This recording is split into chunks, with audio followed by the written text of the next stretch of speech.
a lot in that game was how he played. His movement is key. Right? We know he had the brain cramp. If you're only going to focus on 1-2 second brain cramp, I think you're missing how else he's played, right? He's had way better balance in his movement, right? There's fewer pitched forward, lunging, awkward moments with him. And now he's not going to have a perfect game, obviously. Right? There was the one play where I think he got up on the wrong leg. It happens. But you know what? Hey, you need to be good to be lucky, lucky be good. He made some of his best saves, obviously came on Sam Carrick. How good was Sam Carrick, by the way, for the Rangers? But hey, the orders, it's funny. And that's what shows you. Game 2 against Vancouver, unbelievably good defensively. They didn't give up anything. They didn't give up one high danger chance. And then the very next game, they gave up 10. It's hard to be consistent anywhere. Hard to be consistent as your goaltender, as a defenseman, as a forward. You're going to have up and down games. And to me, a proper analysis of Skinner is going to be kind of every month, every quarter. If you're going to freak out every time he has a bad game and say, yeah, but last year, no, last year's irrelevant. Last year is completely irrelevant. It's all about, can Skinner find the consistency that he had in 24 and bring it this year? If he does, he's going to have a good year. The Edmonton Oilers will most likely have a good season. So that's kind of where it's at for me with Stuart Skinner. But that is a step in the right direction for Skinner. There's no doubt about it. It's a step in the right direction. That's what you want. You want your goalie to play well. He played well. He won them the game. Full stop. Won them the game. If you're going to critique the saves he made, then you just don't like him, and that's fine. But at least admit that you don't like him, and it doesn't matter what he does, you'll never be happy. Because then you'll be happier if you at least admit it and try to pretend that that's not the case. So there are some people, everybody has players they like and dislike. It's not going to change. But don't fool yourself into thinking that it's a good analysis to always be, but this. No, he got a shutout. That's all that matters. You think he's the only goalie who's ever had a shutout where the other team hit a goalpost? I don't think so. So it's a great game for Skinner. Full stop. Right? But there's lots of people that they would rather be right than have Skinner play well. That's where it's at for some people. That's what makes it fun. Coming up on the show today, Mike Rupp's going to join us right away. We got Uranchuk, Dave McCarthy, the Business of Sport with Rich Winter, and our guest today, Vinny Prospal, who, did you know, is an assistant coach in the American League. He's coached in Europe for many years. Obviously, Vinny Prospal is one of those great success stories of a late round draft pick who ended up had himself a hell of a career. Played over 1,100 NHL games. Played for the Flyers, the Senators, Panthers, the Lightning, the Ducks, the Rangers, and finished his career with the Columbus Blue Jackets, and then went back to his home country in the Czech Republic. Done some coaching, and you know what? He has a goal. He wants to become an NHL head coach. So we'll talk to he goes by Vinny Prospal, but his real name is Vaclav Prospal. Well, we'll find out why Vinny. Why Vinny? We'll see. Who knows? Maybe he has a cousin. I'm not sure. Let's go in the room now, brought to you by Action Electrical, the most diverse electrical contractors in Alberta, and they are hiring. If you're looking for second, third, and fourth year electricians. So if you got the goods, you want to work for a great company, great opportunities to grow and expand, check it out. Send your resume, careers@actionelectrical.net, and tell them the Gregor Show sent you. As Mike Rupp from the NHL Network, our regular Wednesday contributor, joins us. Rupper, how you doing? I'm good, Grace. How you doing, bud? Ooh, I'm pretty good, man. I'm real good.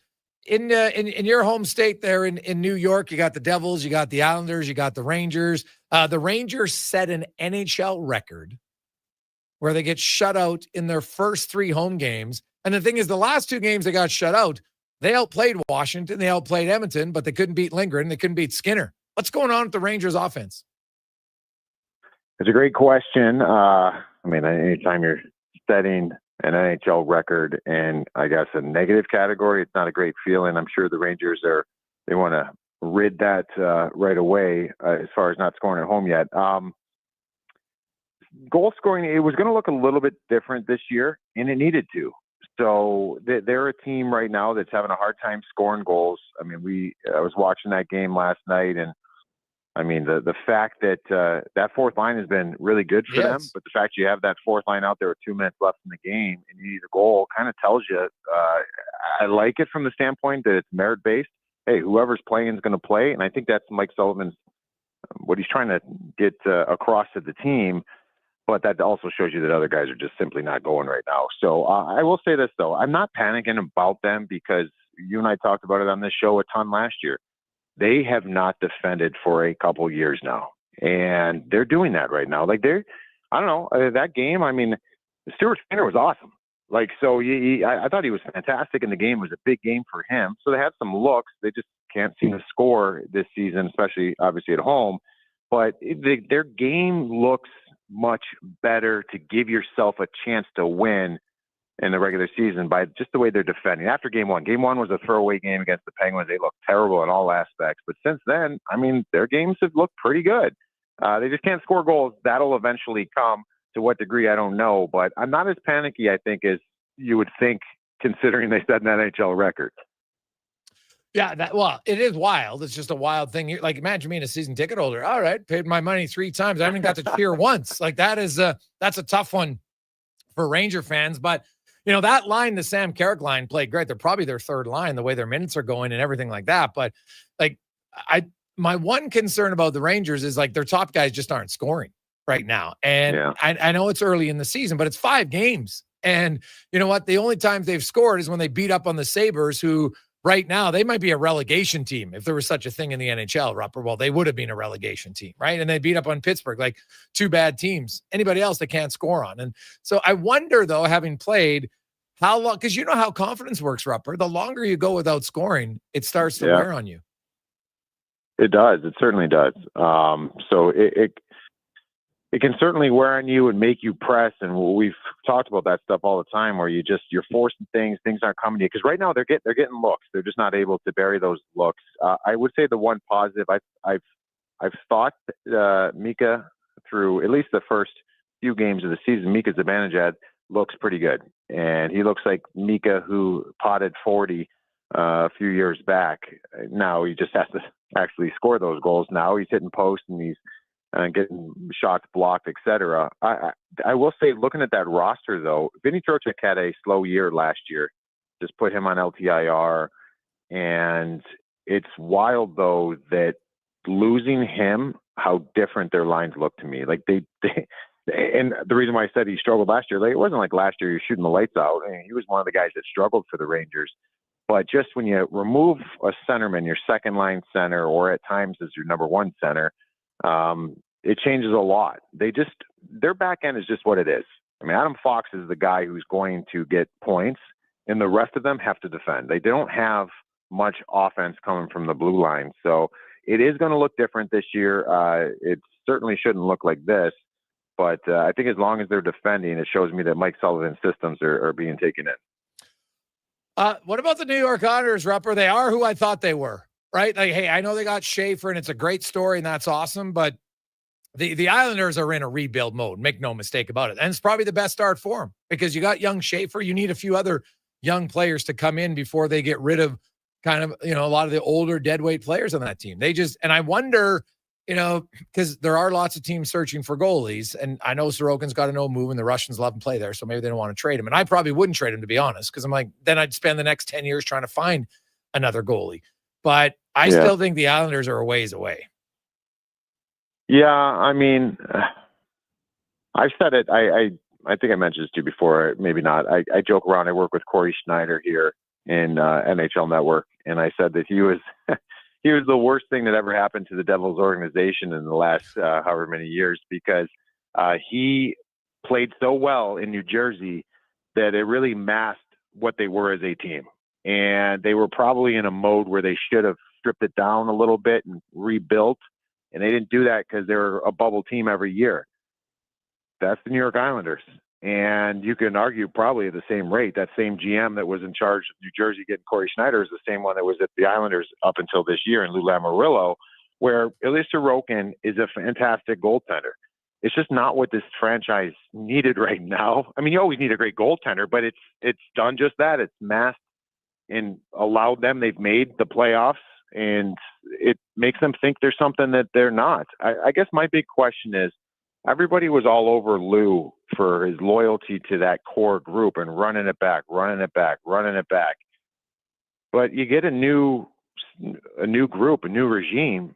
They're kind of doing the same thing. I mean, they got the first overall pick, but so I don't know. Is it ownership? Is it someone is believing that this is the group that's going to push this thing forward, where I think everyone else in the hockey world feels like, hey, I don't know what that looks like, but we should strip this down and start building for the future. And Schaefer helps. I think it gets some of the focus off maybe the negative side of it. But, I mean, this is kind of what everybody expected with the New York Islanders. Yeah, 100%. What about the Devils? Yeah, the Devils are it'll be interesting to see what's going on here with Jacob Markstrom, and that's a concern. That game against Columbus, yeah, the cramp in there with Jake Allen. He looks to be the guy tomorrow going against the Florida Panthers. And Markey's a little dinged up. I think it's a couple weeks. They're going to reevaluate and see where he's at. The Devils are an interesting one.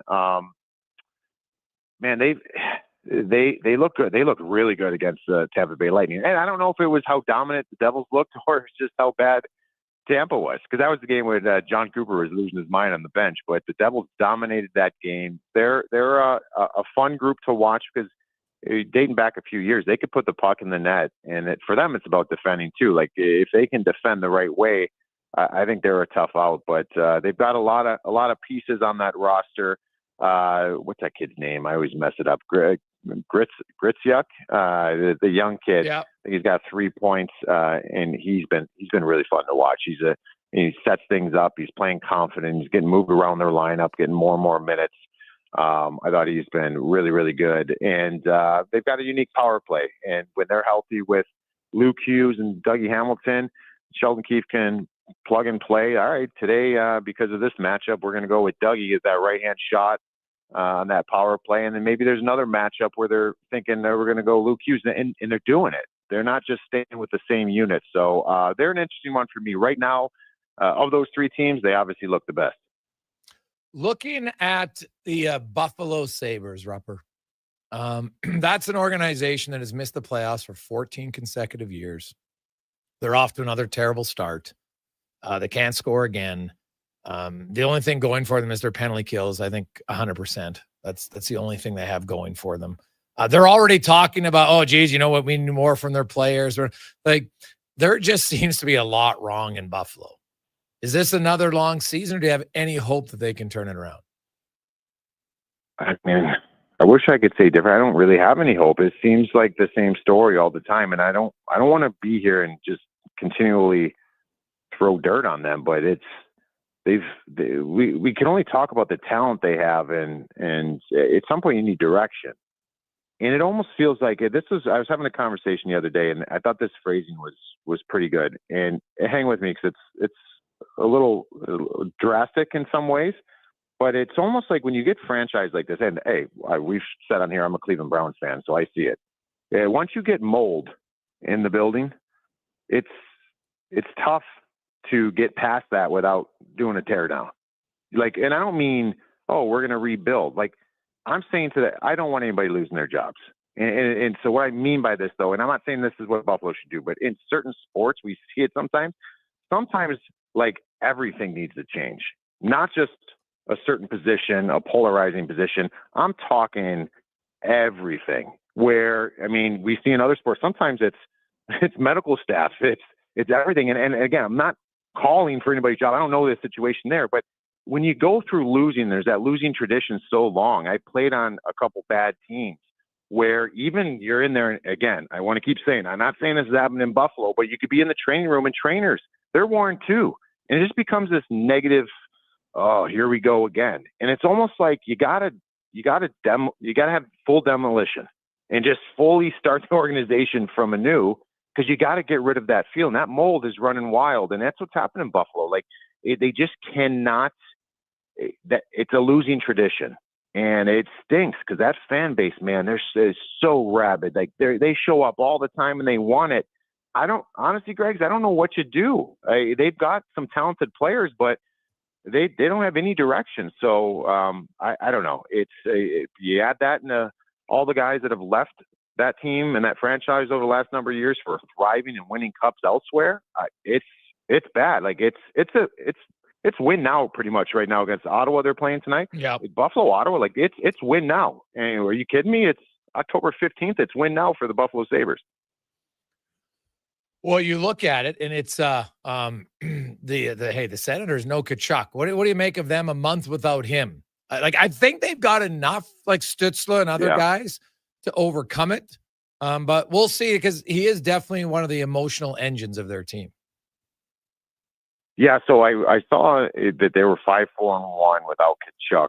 I don't know if that was last year. I don't know if you missed that much last year, if that's over a certain period of time, but they've shown that they can kind of tread water there. And we always say that phrasing whenever you lose your leader, can we just tread water here for this stretch? It's kind of I think it could be a blessing in disguise because this is a team who every season in the past 5 years, their Novembers have been awful. And I know we're not quite to November, but Tkachuk's out at least, I think, 4 weeks. That'll lead us into November. They were able to overcome that last year and get going and make the playoffs. But now it's kind of the moment of truth. Are we a different team? I think they are. I think what we saw last year, their team is starting to turn the corner and has in some regards. But now it's like they got dealt a pretty big blow early on. I want to see how they respond because I agree with you. They've got a good squad. And you can't always rely on the big boy to go lead. Like, let's see other guys step up. I'm looking at Tim Stützle to step up in a big way. I think he's probably the most talented guy in the NHL that we don't speak about in regards to leading, if that makes sense. Okay. Like, we don't – I just feel like we're never like, hey, Tim Stützle's got to lead this team to the playoffs. It's always Brady's got to do it or, Jake Sanderson's got to do it. It's like, this kid's capable, and I want to see if he can elevate his game right now. But it's going to be tough sled, and I think they got it in there to handle it, though. What's your thoughts, Rupper, on now the Oilers didn't have a ton of penalties last night. They don't take a ton of penalties, but early on in the year, McDavid and Draisaitl are in their top 3 penalty-killing forwards. I don't like it personally. I don't think it's a success. Now, Florida has Barkov and Reinhart, and they do it, so you can do it successfully. But Florida also doesn't have a number 1 power play that plays the minutes that Edmonton's number 1 unit does. So what do you think of their penalty kill distribution minutes for their forwards? Is it just early on the key to get a good start? And is it risky business having your superstars on the penalty kill? Yeah, I mean, I don't love it. I think that if you have to do it, then your team's not built very well. And the Oilers don't have to do it. I think they do it at times. We saw McDavid in the playoffs. He was doing it, and he was pretty dangerous out there when he was out there. You got to mind your P's and Q's when Connor's out there, Leon's out there on the power play, or when you're on the power play and they're on killing. So there's that side of it. I just think long term, sure, you're going to put those guys out there from time to time to maybe catch them off guard, change the tide of a game, maybe get a shorthanded goal or create something. Even if they are great penalty killers, and they're pretty good penalty killers. Like, this isn't like, oh, we're just going to score goals. No, they can kill penalties. But I just find that I mostly want to try to get them out there the last 20 seconds. Try to catch them at a certain time. We know that they're going to be used after a penalty kill. Of course, You're going to try to grab a hold of momentum right away.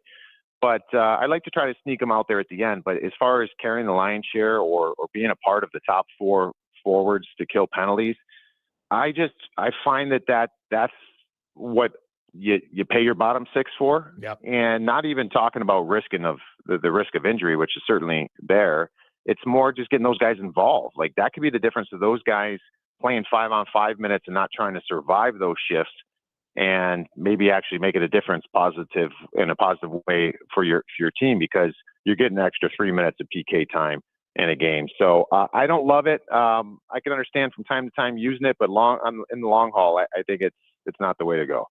I agree with you wholeheartedly. Rupper, have a good week, buddy. We will chat with you again next week as we get a little deeper into the season. But man, there's already some teams with a little bit of nerves in the first week of the year. So we'll see what happens in week 2. Yeah, if we changed to the American Thanksgiving was the cutoff for playoffs, I feel like some of the teams we should probably move it to the Canadian Thanksgiving. Yeah, well, yeah. It kind of feels like we could talk about that with a couple teams, right? God, yeah, no doubt. Yeah, Halloween might be the new benchmark for it, for sure. I like it. Awesome. Thanks, Rupper. Have a good one, buddy. All right, thanks, buddy. There you go. It's Mike Rupp from the NHL Network. Canadian Thanksgiving. That's when you can tell who can make the playoffs or not. Oof. God, if you're a Buffalo fan, you're feeling that. God, they are not good. The Islanders, I think, are kind of who we thought they'd be, at least for me. They're not very good. And the Calgary Flames can't score. That's not a huge surprise to me at all. And also, what did I say at the start of the year? Wolf had an unreal year last year. But it's a lot to ask when your team can't score. And now you're in the second year for goalies. And we can go around the NHL. It's hard. Like a lot of people say, oh, Skinner's inconsistent. He wasn't inconsistent in 2024.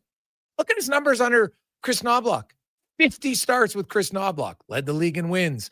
Fifth, 7th, and 8th in save percentage, goals saved above expected, and goals against average.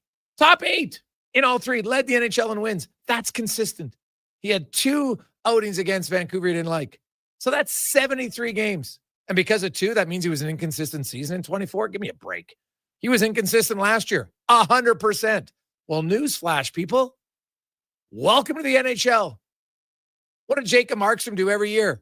899, 900, 922. 899, 918. 902, 922. It happens. There's very few guys who every year stay pretty consistent for goal. And if they do, they're the elite goalies. Just like you got forwards. Lots of them, big year. Hey, he had a career year, and then he never came close to it again. So to me, I'm not surprised the Flames can't score. I'm not surprised they're giving up more goals because you have more of a scouting report on goalies. It's just a fact. You have goalie coaches who can break down everything, and they will find ways. And the difference between a 901 and a 916 isn't that much sometimes if all of a sudden you're doing a little bit better pre-scouting on goalies. And that's what's going to happen when you come to the second year. Teams now have seen a goalie more. So combine that with the fact that the Flames aren't in the offensive zone that much. You're just putting too much pressure on your goalie. Quick break. We'll come back. We'll talk about more on the Oilers game last night. Jake Wallman, is he going to play tomorrow? Maybe. He practiced today. There was some good in that game, but there was also some bad. We'll discuss it next on the Gregor Show, presented by PlayAlberta.ca. You've probably heard the term supply and demand. Something is needed and someone supplies it. We're GS Construction, and we're in the supply and demand business with you. Edmonton and the surrounding area continue to grow. Infrastructure has to be continually replaced and upgraded to keep up with demand. You see it with new buildings and new roads, but what about below ground, where all sorts of pipes bring you water and take wastewater away? That's where we come in. For more on what we do, go to gsconstruction.ca. Whoa, who turned off all the lights? Experience the new charcoal menu at Booster Juice. Charcoal menu? Introducing the Eclipse Smoothie, Blackout Booster Mixer, and Midnight Booster Ball. Where's that voice coming from? Dark and delicious, made with activated charcoal. Can we please turn the lights back on? Sorry, I'm just excited about the new charcoal menu. Wow, that is good. Right? Available now, only at Booster Juice. At Leading Edge Physiotherapy, we believe that life shouldn't hurt. Now, that doesn't mean that we don't know that sometimes it really hurts. I mean, we've seen people at their worst moments in life, when they feel they have nowhere to turn, or at a time when they felt like their problem just wouldn't ever go away. We've also seen people who thought to themselves, it'll just go away on its own, or this is no big deal. I don't want to bother anyone about this. Don't know where to turn to, or think it's no big deal? Either way, we have the technology, techniques, and skills to help you get back to it, whatever your it may be. Life shouldn't hurt. LeadingEdgePhysio.com. The madness continues at the Brick. Get your home ready to host. Save up to $1,200 on Made in Canada sofas and sectionals, up to 30% off coffee tables and nightstands, and up to 25% off bedroom and dining. Buy more, save more, up to $1,000 off appliances. Hockey season is here, and so are big savings on big screen TVs. Save up to $800, plus get free local delivery on screens over 50 inches. The Brick, saving you more. Whether you're a craft beer connoisseur or more of a wine aficionado, there's always something new to discover at Sherbrooke Liquor, a unique, family-owned, independent liquor store. The selection, incredible. The non-alcohol section is also very impressive. Sherbrooke Liquor, expert, knowledgeable staff with a passion for unique finds. More than just a liquor store, we're a community. Alberta's best, the one and only Sherbrooke Liquor. Wine, spirits, and oodles of beer. Visit SherbrookeLiquor.com. Action Electrical's projects team takes the field, folks, ready to execute the entire play for new commercial builds. Absolutely. They're masters of design build, sketching strategy from initial blueprints to core electrical infrastructure. The team never misses on complex projects. Known for handling big league constructions and major renovations, ensuring flawless execution, hire the Action Electrical team to bring home a win for your project. Visit actionelectrical.net. Think your credit's not good enough for a new ride? Think again. Go Auto's car loan calculator is here to help. No commitments, no credit hits, just real answers.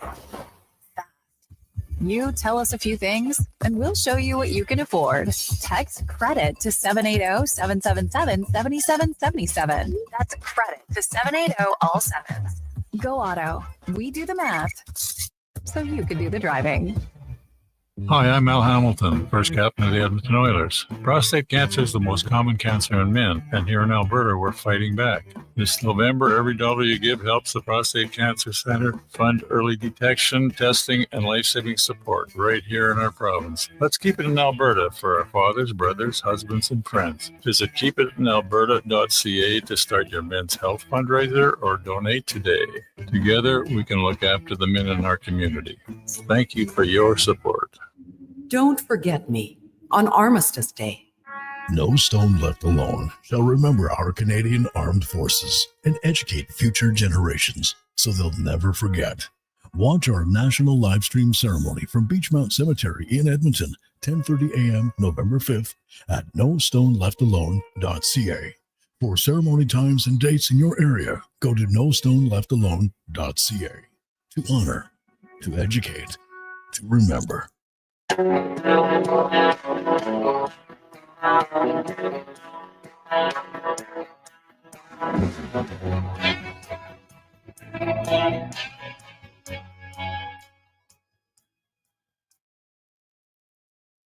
Portions of this hour brought to you by Northwest Crane, available for all your lifting and equipment needs. Specializing in selling and servicing cranes, get lifting at northwestcrane.com. Hat tricks, touchdowns, and home runs. Get it all with the Jason Gregor Show on Sports 1440. Presented by PlayAlberta.ca, Alberta's only regulated online gambling website.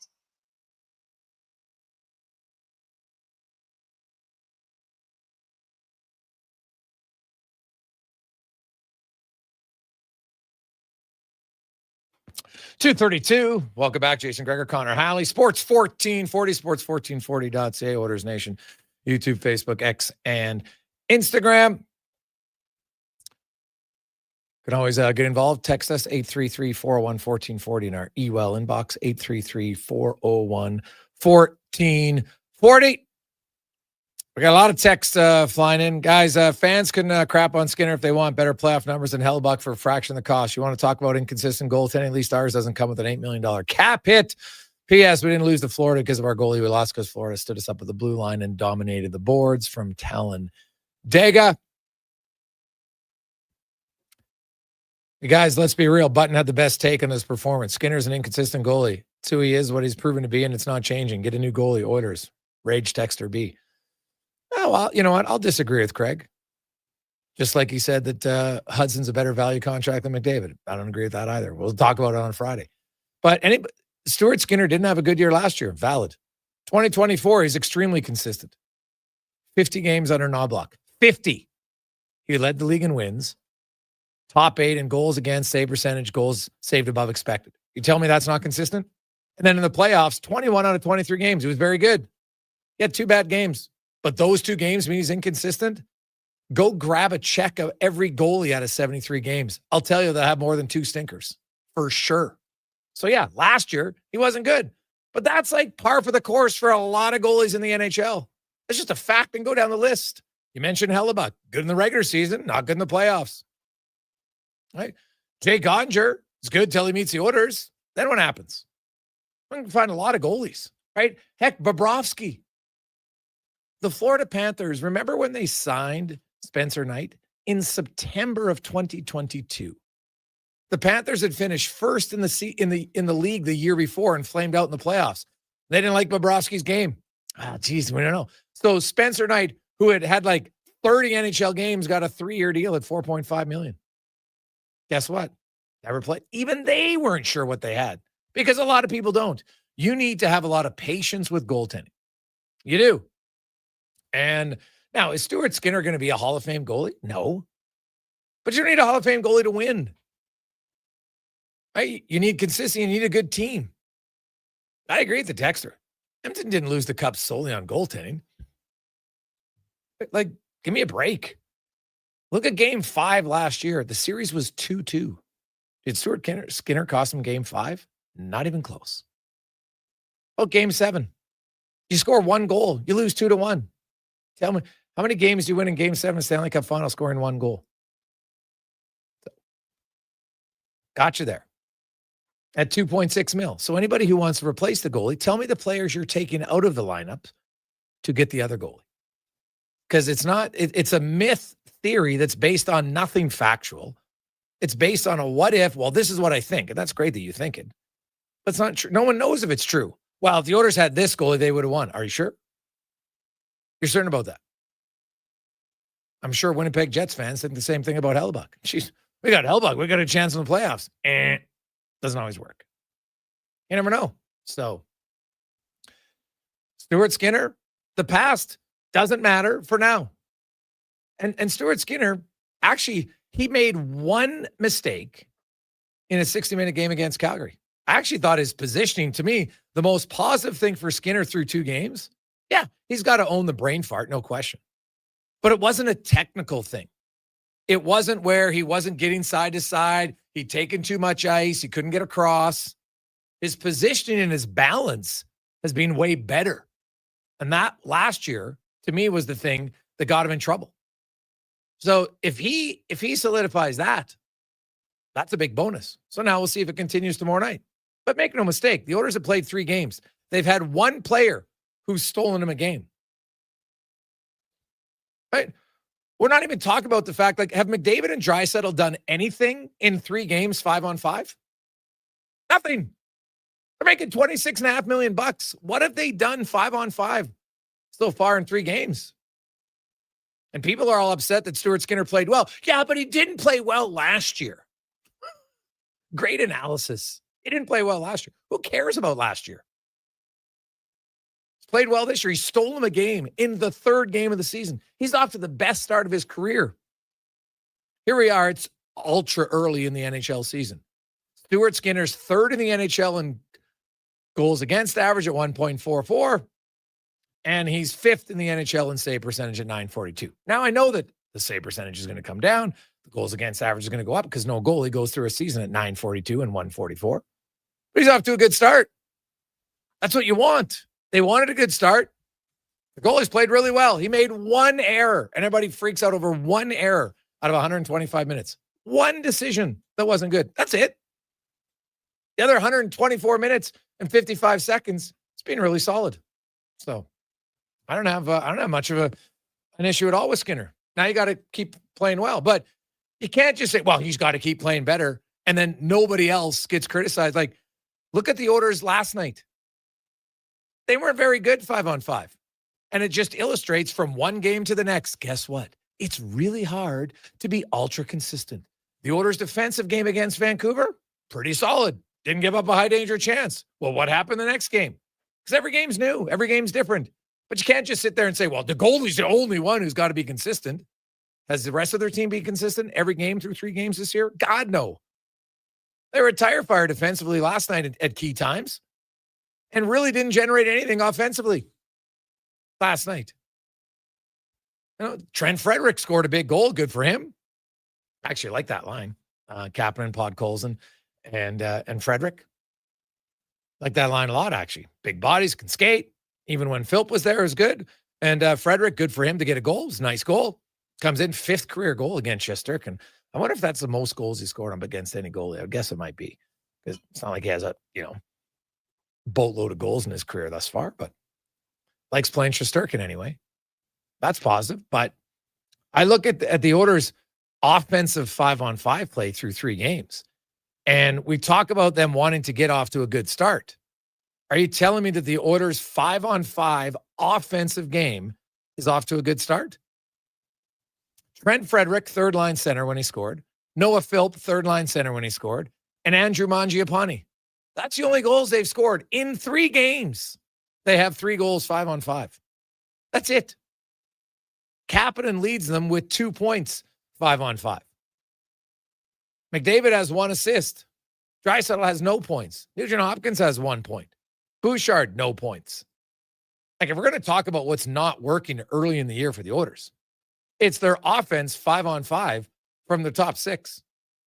It's not good enough. Right? They had 1 goal. It was a nice shot by Mangiapane. Really nice shot. Kind of on an odd broken play, was managed to stay onside to keep the puck in. And then later in that sequence, he scored. But last night, did they generate much 5-on-5? Not really. So they go into Long Island tomorrow. I like their defensive game. It's great for the most part. Now, last night, you know what? Hey, you need your goalie sometimes to play well. He did.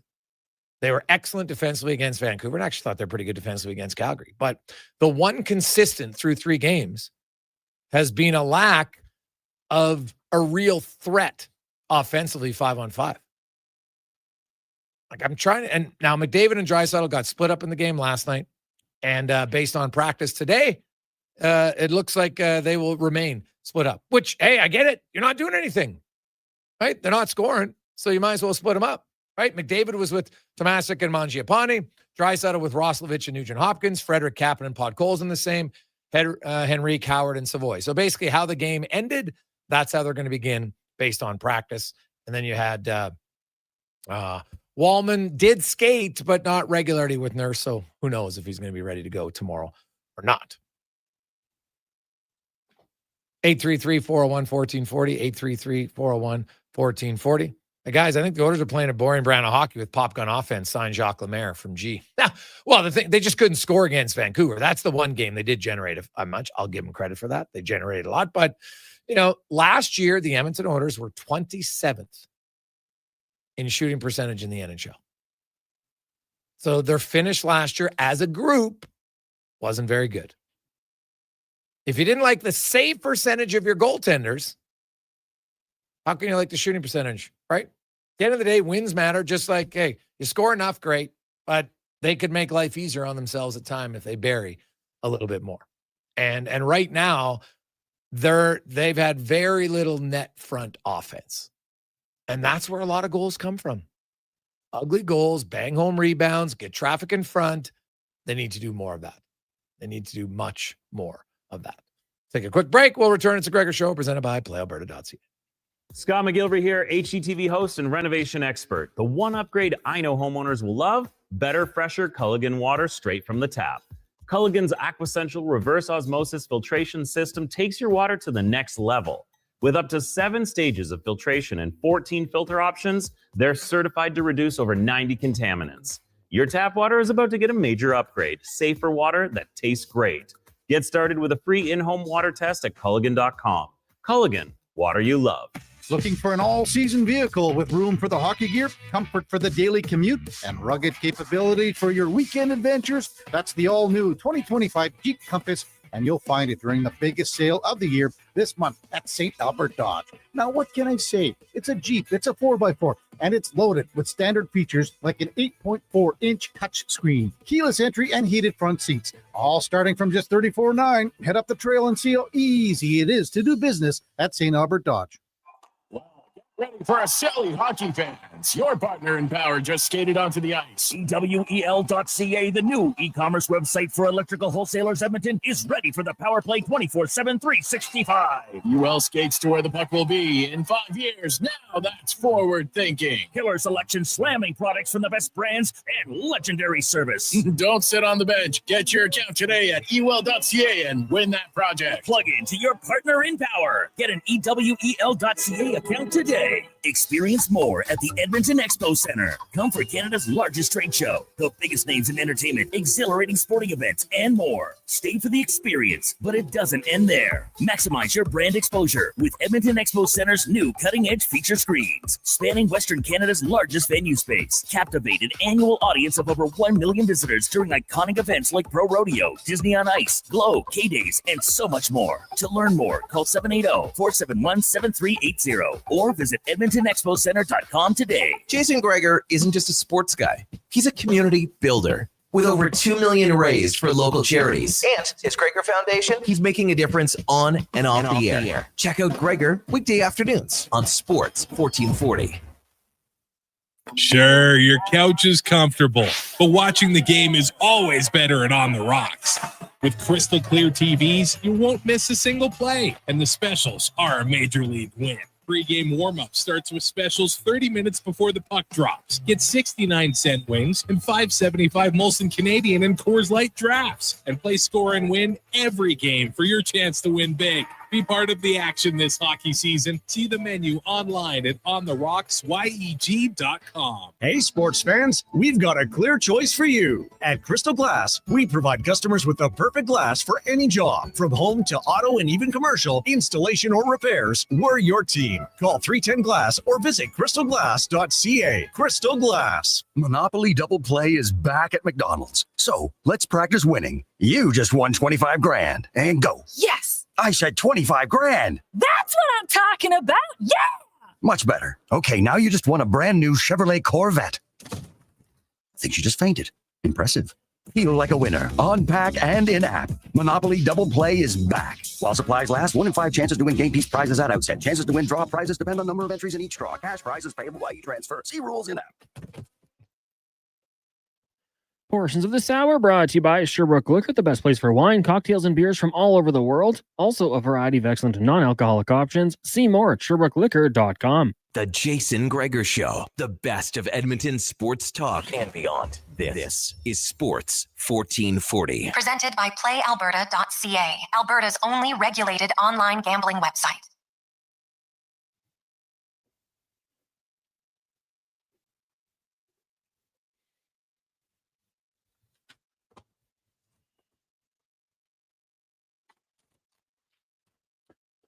We continue on Wednesday afternoon. The Blue Jays back in action tonight, and they're down 0-2, and now they're taking on the ace of the staff against Seattle tonight. Hey, it's the playoffs. It's never that easy, but man, it only gets harder. Kirby is he's pretty good. They're gonna need a great performance from Bieber. But they're going to have to find a way to score some runs after the second inning. Like, I'm sorry, you can't score runs in 3 out of 18 innings and think you're going to win a ball game. It's just, just doesn't happen. Now, I guess unless you think you're going to be the Dodgers and get 8 and 9 inning starts from your pitchers, maybe. But even then, not sold on. You got to get some offense going, and they could use a good start, no question about that. So should be a good game tonight. And remember, if you are interested in watching, the game gets going at 6:08 first pitch tonight in Seattle. 6:08 Edmonton time. So that's what, 5:08 Seattle time, 8:08 Eastern. In case, depends where you're listening. Now let's get to the oil report, brought to you by Go Auto.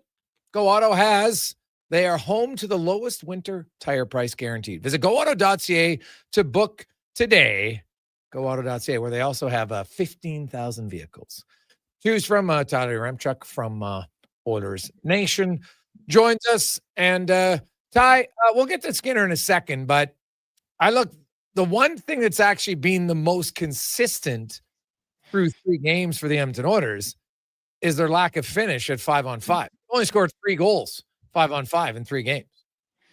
Yeah, and I know you were talking before the break about McDavid and Draisaitl struggling a little bit in that regard, which is really surprising because it felt like that was kind of one of the reasons Chris Knobloch put Connor and Leon together right out of the gate. I know he had a bunch of other explanations, but like having those two start the year hot together and be uber productive, like that's the whole reason you'd put them on the same line. So if you would have told me, ahead of game one that McDavid and Draisaitl were going to be as quiet as they have been at 5-on-5 and the Oilers were going to have points in every single game, it would have been really surprising to me, but it's a compliment to other areas of their game. Like you don't win without Stuart Skinner being as good as he was, as great as he was in that game yesterday, and you don't win without some timely scoring from other areas of your lineup. Like look at the guys who have produced their 5-on-5 goals. We're talking Trent Frederick playing in a bottom six role, and a guy like Noah Philp. So that is encouraging, and they are still they're generating a little bit. So I tend to believe it'll come. Like you look at the expected goals, you look at some of the chances they're getting.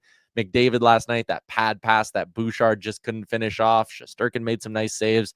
That's the third kind of point I guess I'll make, is that they've played three really good goalies this year. Shesterkin, Demko, Dustin Wolf, all very, very solid. So I'm not concerned at all. I'm actually kind of impressed that they're finding ways to win games without the big guns just carrying them.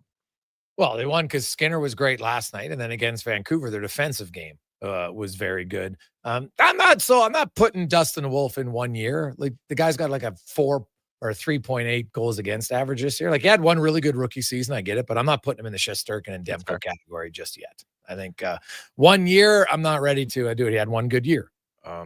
Lots of guys can have one good year, and then it's hard to. That's what makes it hard to be a good NHL player year after year. It's hard. Some can do it for a year, but it's tough, especially on a team that doesn't score very often. And then there's way more pressure. And now teams have a scouting report. Like I said it to me, the most easily predictable thing at the start of the year was Wolf's numbers are going to come down and Calgary's going to struggle to score.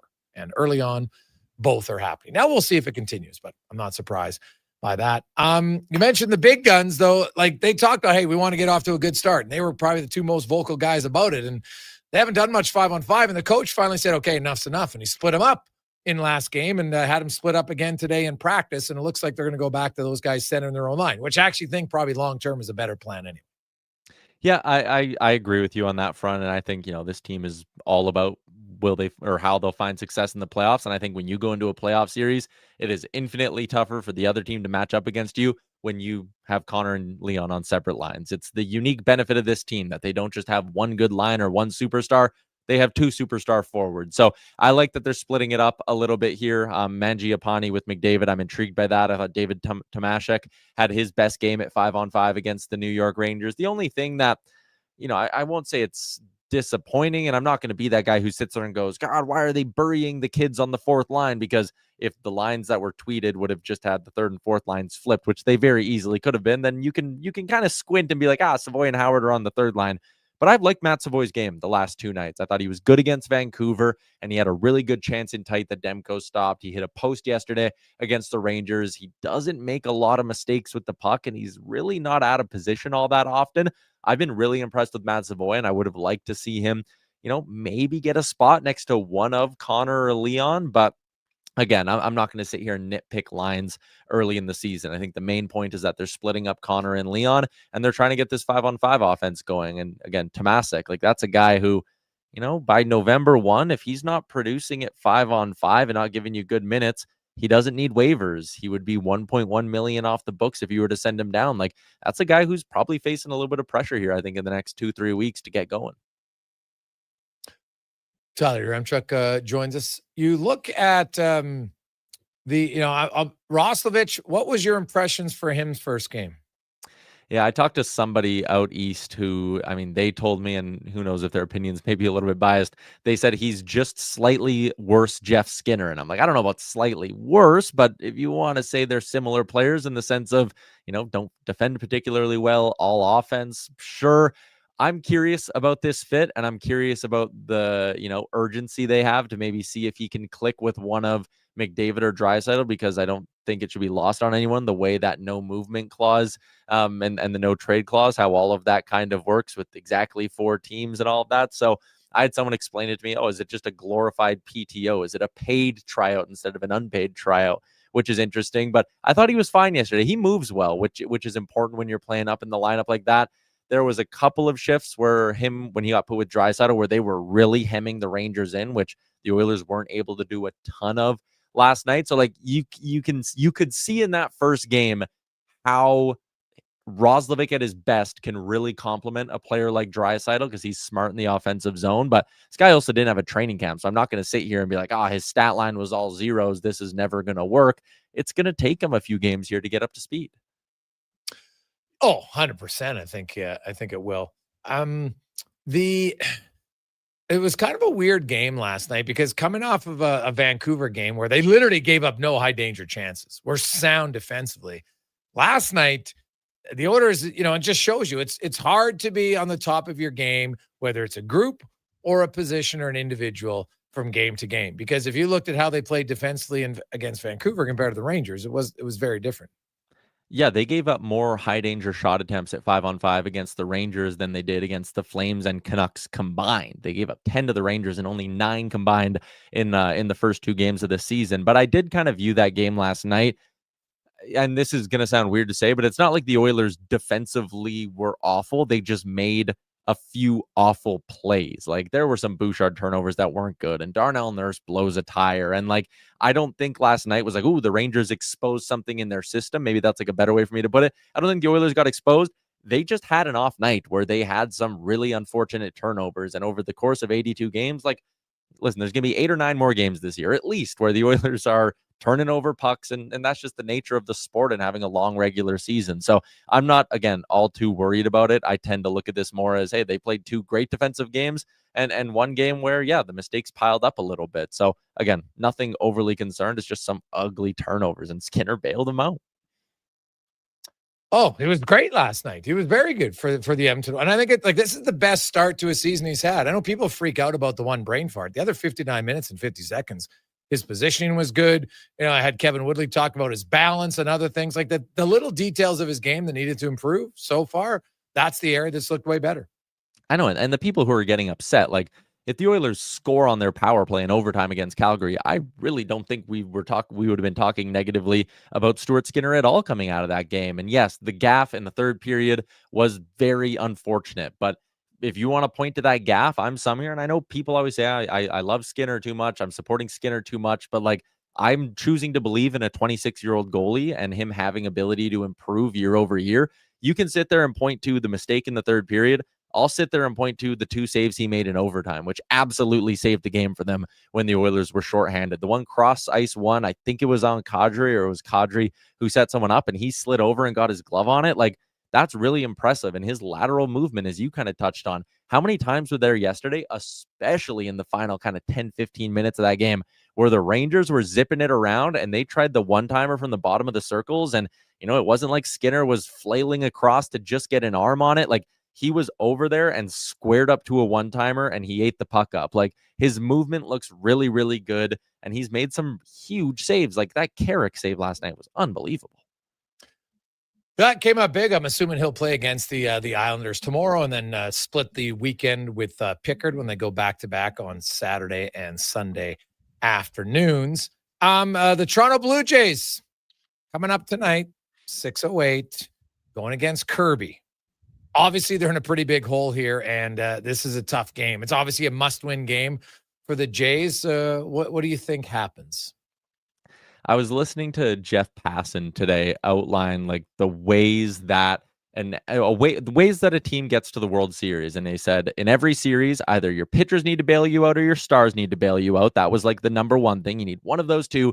And then the B part of it was you need someone lower in your lineup to have the series of their life. And when you look at the Jays in that first round against the Yankees, Nathan Lucas was unbelievable. And they had a performance from Vladimir Guerrero Jr. Okay, they got those 2 things. Now against the Mariners, the arms have gone cold. The stars aren't there. And on top of that, not only are you not really getting a ton from the bottom of your lineup, but Jorge Polanco is having the series of his life for the Seattle Mariners. I think he's got 3 straight games now going back to the ALDS where he's delivered the game-winning hit. Like, wildly impressive stuff. So when you look at the Jays going into this game, like, yes, the pitching probably needs to be better and Bieber's going to need to have a decent night. But when you stare down the barrel of what the Mariners have coming with that rotation and you're going Kirby and Castillo and Wu is going to make his return and he's a really, really, really good arm too, you need the bats to get going. You need the stars to get rolling. And I do like that they're moving up Santander to the 4 spot for this game because he has pop. 40-plus home runs, that does not happen by accident.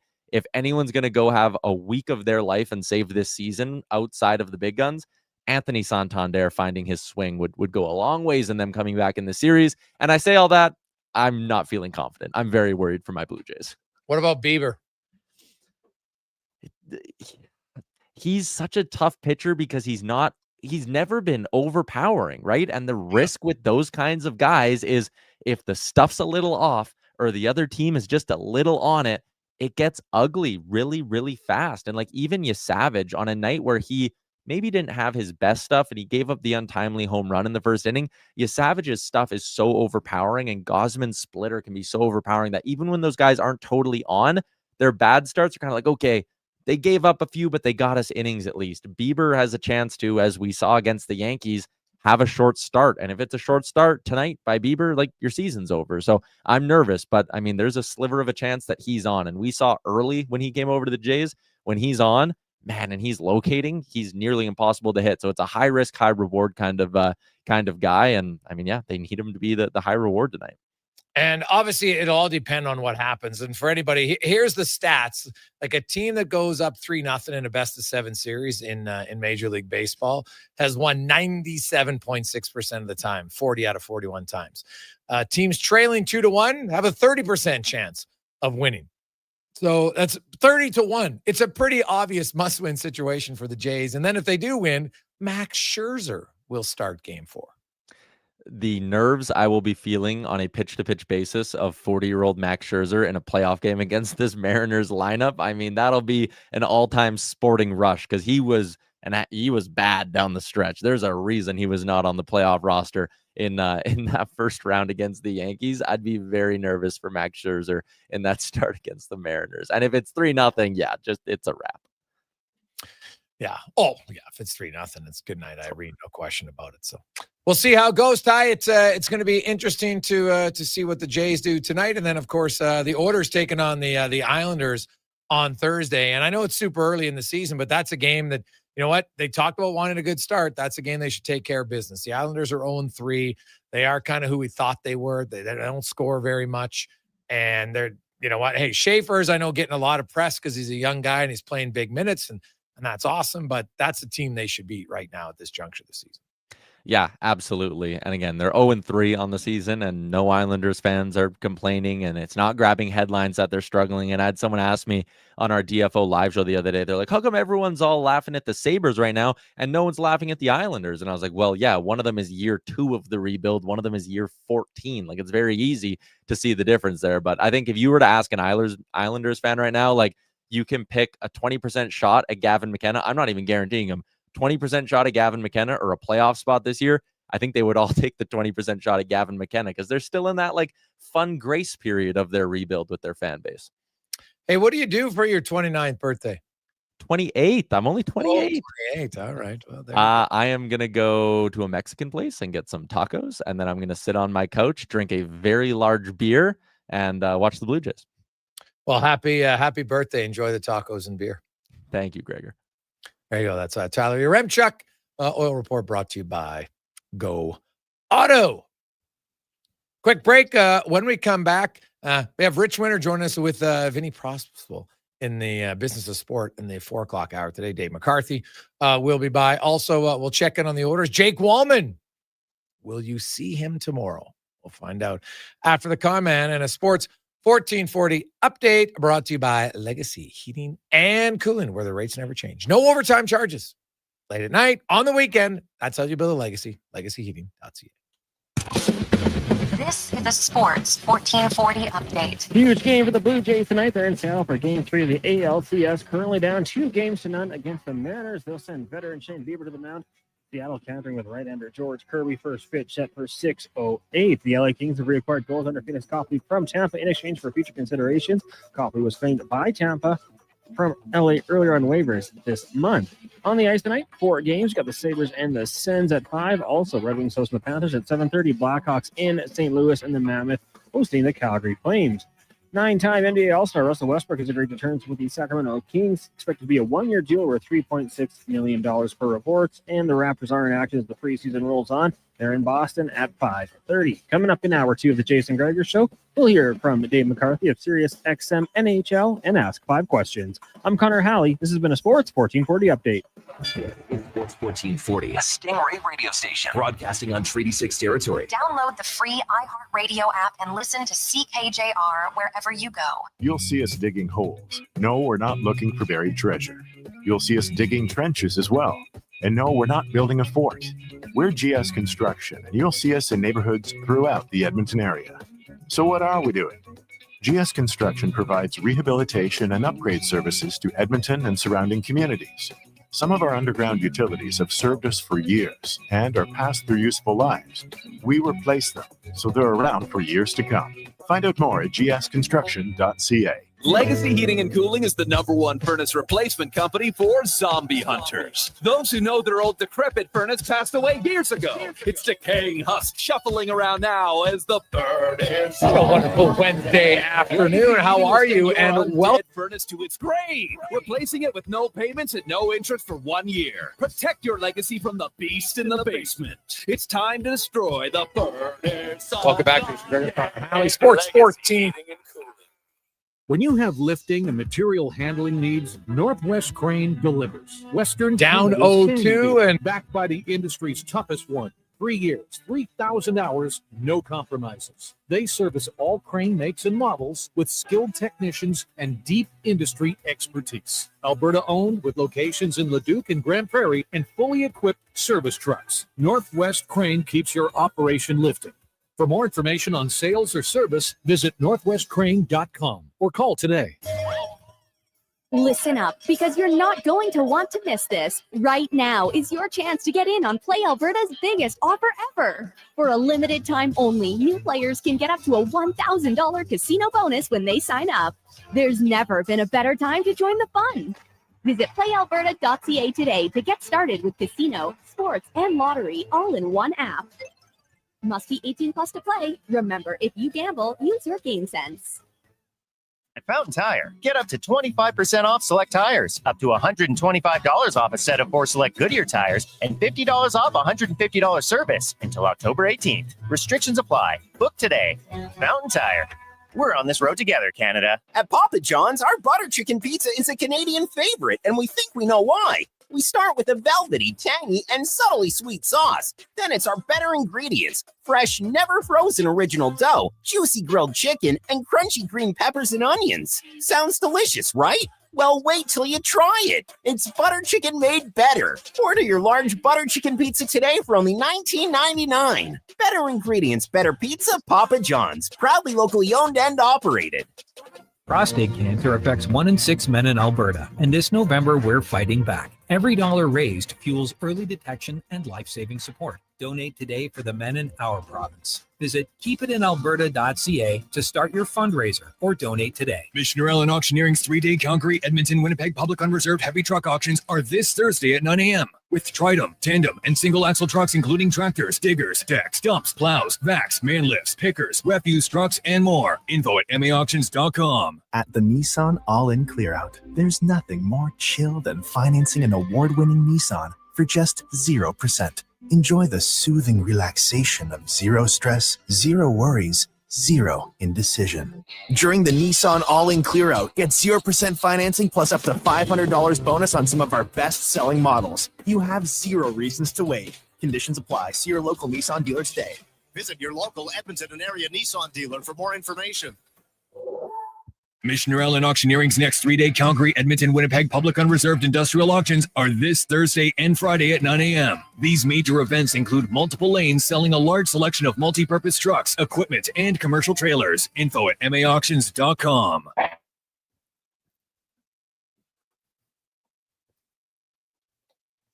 Portions of this hour brought to you by Crystal Glass, your clear choice for residential windows, locally manufactured and installed. Crystal Glass provides a beautiful product and incredible customer services for all of your residential needs. Call 310 Glass or visit crystalglass.ca for a quote. The Jason Gregor Show, the best of Edmonton sports talk and beyond. This is Sports 1440. Presented by PlayAlberta.ca, Alberta's only regulated online gambling website.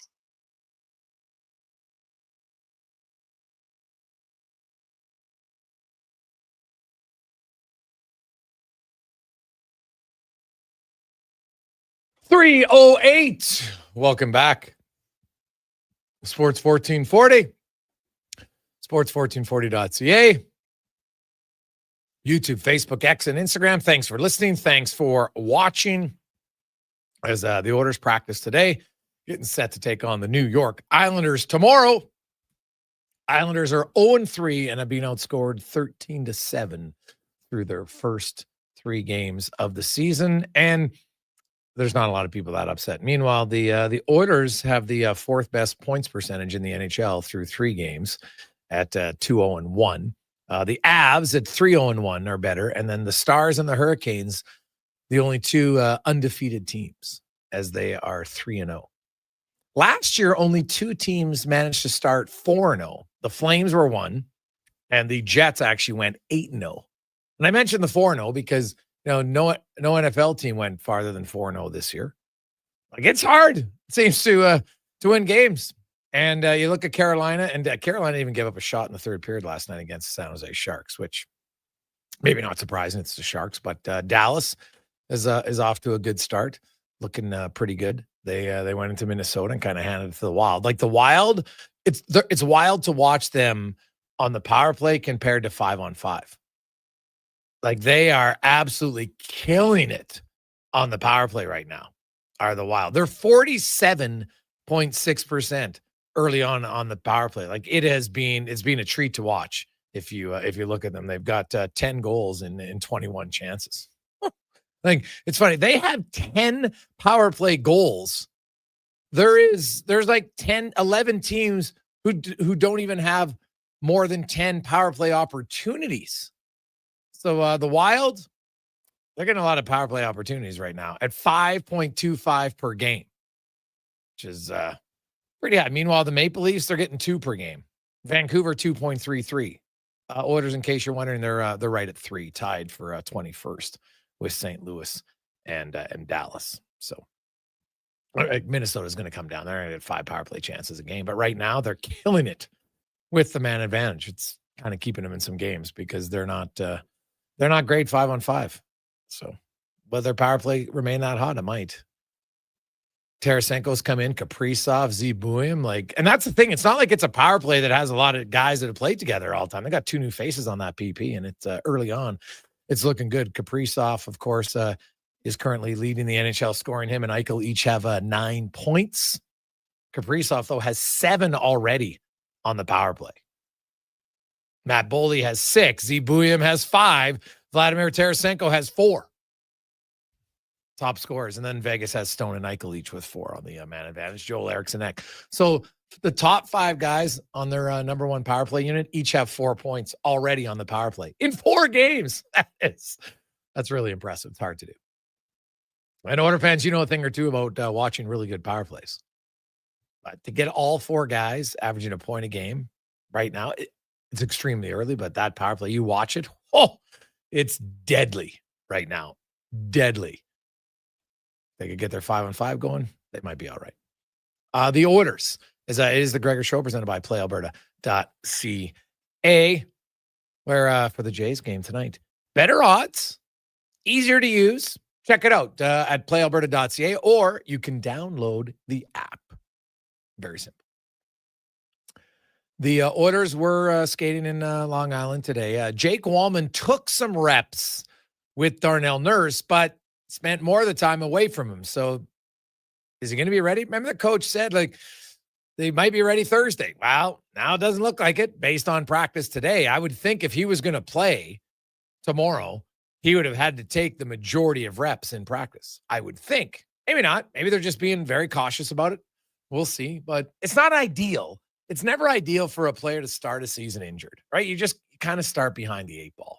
And, for Wallman, they haven't really said what it is. They say it's not serious yet. Remember, we're hoping to have him for game 1. Well, now you're coming up on game 4. It's already over a week later. than what you originally thought. Now, maybe they're just being cautionary, and that's fine. Or maybe it's lingering. And if it's lingering, then it sure makes me wonder if it's like a muscle tissue type of injury. And those can linger for a long time. The other news was the line combinations. And I actually like the fact that the coach said, you know what? 97-29, for whatever reason, it hasn't been working 5-on-5, so he switched it up. And Tomasic Mangiapane with McDavid. Would you call it, like TNT sounds really good. You can't really go MTM. It's not the same. This doesn't have the same flair. Roslovich will play with Draisaitl and Nugent Hopkins. You had Frederick with Podkolzin and Kapanen. That line stays together. And then Henrique, who finished the game playing with the kids, Savoy and Howard, based on practice today. It looks like that will be the same line. So Philip and Lazar could be out again. Ekholm, Bouchard, Nurse, Stetcher, Kulak, Emerson. Bottom four yesterday wasn't spectacular defensively. The one play, I'll tell you right now. Like, remember when Leon Draisaitl put out on his Instagram post, thanking Cody Ceci, like they're really good friends, and he chirped him. He had like that one highlight of Ceci, I think, when he kind of folded his face into the boards. Cons, remember that? I do. A still of it, wasn't it? Yeah. Yeah. Well, you can't tell me that Draisaitl isn't going to take a short video of Nurse to start the second period last night when he was behind the net. And now that ice, like the puck was bouncing all over the place. So I don't know if the ice was soft, but did you see Nurse? Man, it was like just tripped left, right, boat down, and there was no one around him. It was wild. But I will tell you, teammates, you're going to wait, and that's going to be brought up, and you're going to have to laugh if you're Darnell Nurse. Like, nothing bad happened. There was no goal scored. That's what makes it funnier. If a goal scored on it, you probably don't talk about it. But because nothing happened on the play, that's one guaranteed at some point.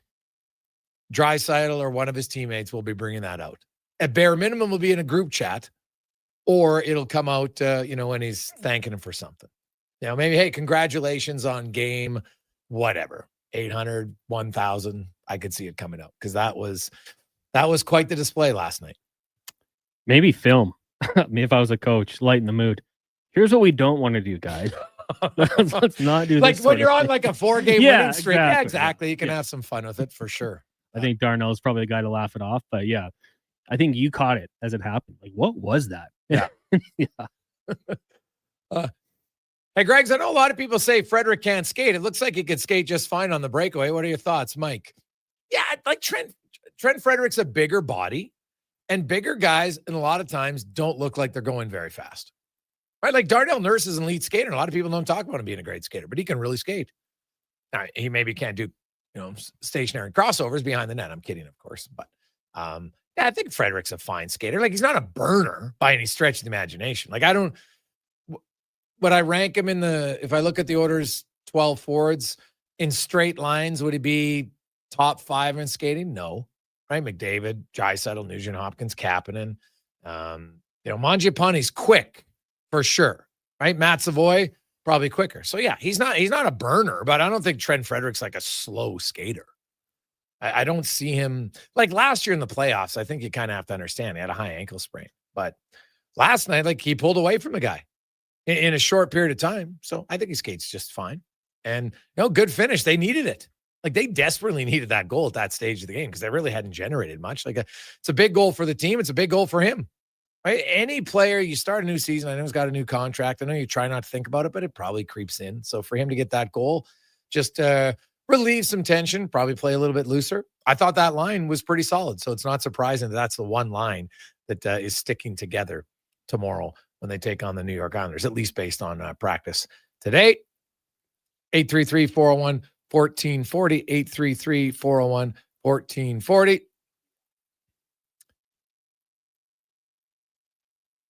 Hey, guys, against the Islanders, great opportunity for Knobloch to mix it up and give the team ability to play together from Rob. Well, I think he mixed it up last night because it hasn't been going. Like, the numbers don't lie. You got 3 5-on-5 goals in 3 games. You don't want to average a goal a game, 5-on-5. That's not going to be, great. So Gregor, what about McDavid tripping over the blue line from Triple C in a truck? That was another good one. Yeah, you don't see that. You don't see one of the best skaters in the game do that very often. And that, I think the ice at MSG, I don't know if people know about it, but it's like the rink is actually on like the 4th floor in the building. Like, it's wild.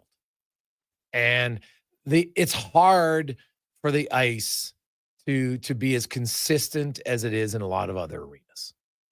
It just is. So, hey guys, I see a future Jason Zucker in Savoy. I see Brian Rustin Howard. If he wasn't so scared to get hit, easily as ready as Savoy offensively. He's a forecheck and scoring forward. Hard to call him back defensively, and the wingers in the primary forecheck. They're always last man back. From perplexed Oiler fan. Yeah, I don't know if Howard is Brian Rust per se. A little bit different. I think Howard's probably more of a shooter. Rust plays a little bit more on the inside. Like, you got to remember, this is Isaac Howard's first 3 professional games. He's never played in the American League. And it's a massive step coming out of college. And really, for a player who had a dominant year, his 3rd year in college, but his other first 2 years, like his 2nd year was good, wasn't dominant. Last year was dominant. So I'm not surprised that Howard, like, I don't think he looks scared, at least from my vantage point. I haven't seen him look scared. You know, he's learning the pro game. Everything just happens quicker. You don't have as much time as you'd like to have, or you're used to having. And so it'll take some adjustments. I always thought eventually when the Oilers get healthy that, especially when Zach Hyman comes back. For me, Howard only played, I think last night, he only played 7.5 minutes. Like, I think the writing's on the wall here. Once they get some guys healthy. And keep in mind, he's still playing with 2 guys in the press box in Noah Philp. And Noah Philp's 27 years of age. So, while it might not be ideal for him, if someone was going to play 8 or 9 minutes on your 4th line, I'd probably rather be Noah Philp than a 21-year-old like Howard. If you're asking me to pick, I'd pick that all day long. Just because I'm thinking bigger picture development. Howard can go down to the minors. And you know what? Maybe he can come up in the second half of the season and just be a better player. Right? Look at Jake Gensel. Remember Jake Gensel's rookie season in Pittsburgh? Right? American forward, good player, came out of college. He spent the first half of the year in the American League. And he played well, and he got a lot of minutes, and he scored 20 goals. And then he got called up to Pittsburgh, who had been to the Cup the year before they won, right? So joining a deep team. And he came in and he played well. Now, I'm not saying for sure Howard will be that way, but a lot can be learned in a few months by young offensive players. And I would rather have Howard, personally, in the minors, maintaining his offensive confidence. I think confidence is such a vital part of the game. And he's playing minutes, right? Like, his cardio is going to be better. There's lots of other ramifications and benefits, I think, from him playing down there. I don't have a problem if he plays 4, 5, 6 games and then goes down. I have no issue with it. Heck, even if it's 10, fine. But I do think ultimately they got to get him down. They got to get him playing a lot of minutes. And I think it's only a matter of time, right? You just look at that last night in a tight game. He's playing 7.5 minutes. It's inevitable that once Hyman comes back for sure, and maybe even before then, that I think he'll be down there. And I don't believe that's a bad thing at all. Hey guys, Frederick looked like Frank Mahovlich in the final strides of the breakaway. Big guys with long strides don't look as fast as smaller guys with short, quick steps. From Craig. Oof. Man, if he could be Frank Mahovlich, that'd be a hell of a career. The big man. I like it. That's an old school pull, Craig. I like it. Quick break. We'll come back. Dave McCarthy will join us. It's the Gregor Show presented by PlayAlberta.ca. Want some good news? St. Albert Dodge is holding the biggest sale of the year on their in-stock Ram 1500 Sports. Every single one on the lot is discounted by a whopping $14,000. Yeah, 14 grand. And St. Albert Dodge has the best selection in Alberta. Over 90 Ram 1500 Sports to choose from with great packages, including the Night Edition and GT models, all $14,000 off the ticket price. Get down there and see how easy it is to do business at St. Albert Dodge. Wow. Ready for a silly hockey fans. Your partner in power just skated onto the ice. EWEL.ca, the new e-commerce website for electrical wholesalers Edmonton, is ready for the power play 24/7, 365. UL skates to where the puck will be in 5 years. Now that's forward thinking. Killer selection, slamming products from the best brands, and legendary service. Don't sit on the bench. Get your account today at ewell.ca and win that project. Plug into your partner in power. Get an EWEL.ca account today. Sure, your couch is comfortable, but watching the game is always better and on the rocks. With crystal clear TVs, you won't miss a single play, and the specials are a major league win. Pre-game warm-up starts with specials 30 minutes before the puck drops. Get 69-cent wings and $5.75 Molson Canadian and Coors Light drafts, and play score and win every game for your chance to win big. Be part of the action this hockey season. See the menu online at ontherocksyeg.com. Hey, sports fans, we've got a clear choice for you. At Crystal Glass, we provide customers with the perfect glass for any job. From home to auto and even commercial, installation or repairs, we're your team. Call 310 Glass or visit crystalglass.ca. Crystal Glass. Top quality flooring, locally owned, and Canadian products from Beaulieu. Yeah, that's CFI. CFI what? No, CFI, Custom Floors Inc. From free estimate to professional installation, contact Custom Floors Inc. at customfloorsinc.ca.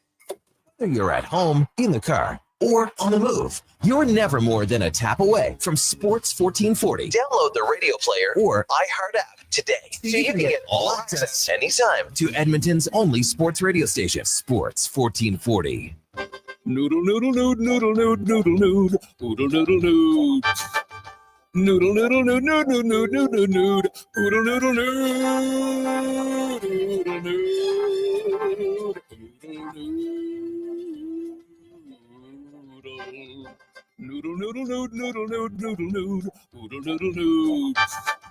noodle, noodle, noodle, noodle, noodle, noodle, noodle. Throw the load down to Oodle Noodle tonight because dine-in is open. Mr. Rooter meets a ghost. 1 plunge, 2, and 3.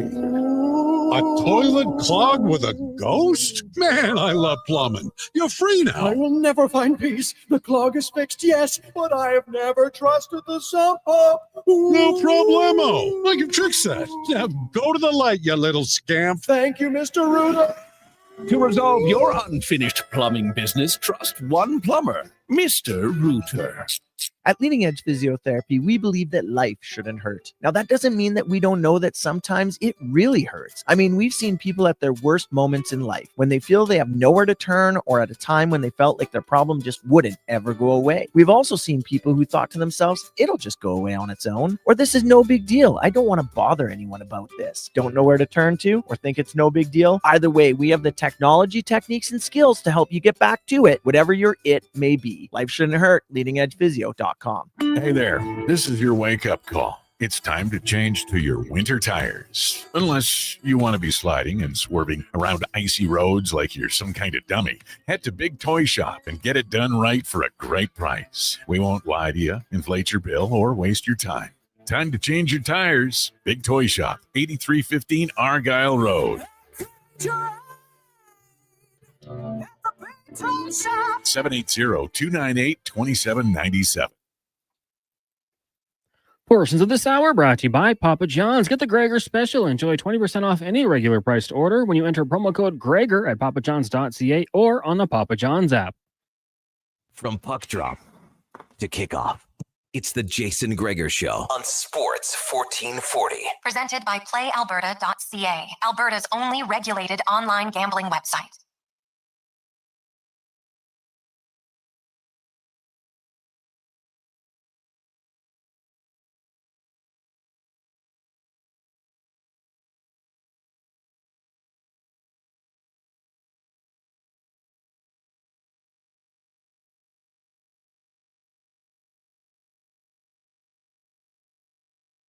.327, welcome back. Jason Gregor, Connor Halley, Sports 1440, YouTube, Facebook, X, Instagram, sports1440.ca. Thanks for listening and watching the show, as well as Oilers Nation. YouTube, you can always get involved. Text us 833-401-1440, 833-401-1440. Gregor Show always brought to you by PlayAlberta.ca. As we get to our big guest of the day, brought to you by Silent Ice Center, where they are hosting the Grand Slam of Curling all week long. Started yesterday and goes through until Sunday. So get your tickets, the grandslamcurling.com. Grand Slam of Curling, my bad. .com. And hey, if you're looking for exciting curling, man, it's a great venue. It's unreal sight lines in there at the Silent Ice Center. You know where it is, just on off of the QE2. Just, it's not a Nisku. What is that? Is that officially Edmonton? I don't even know. Like, is that considered on Nisku property? Anybody know? I'd have to look up the exact address. I wonder if Silent Ice Center, I know exactly where it is. I've been there. It's unreal facility.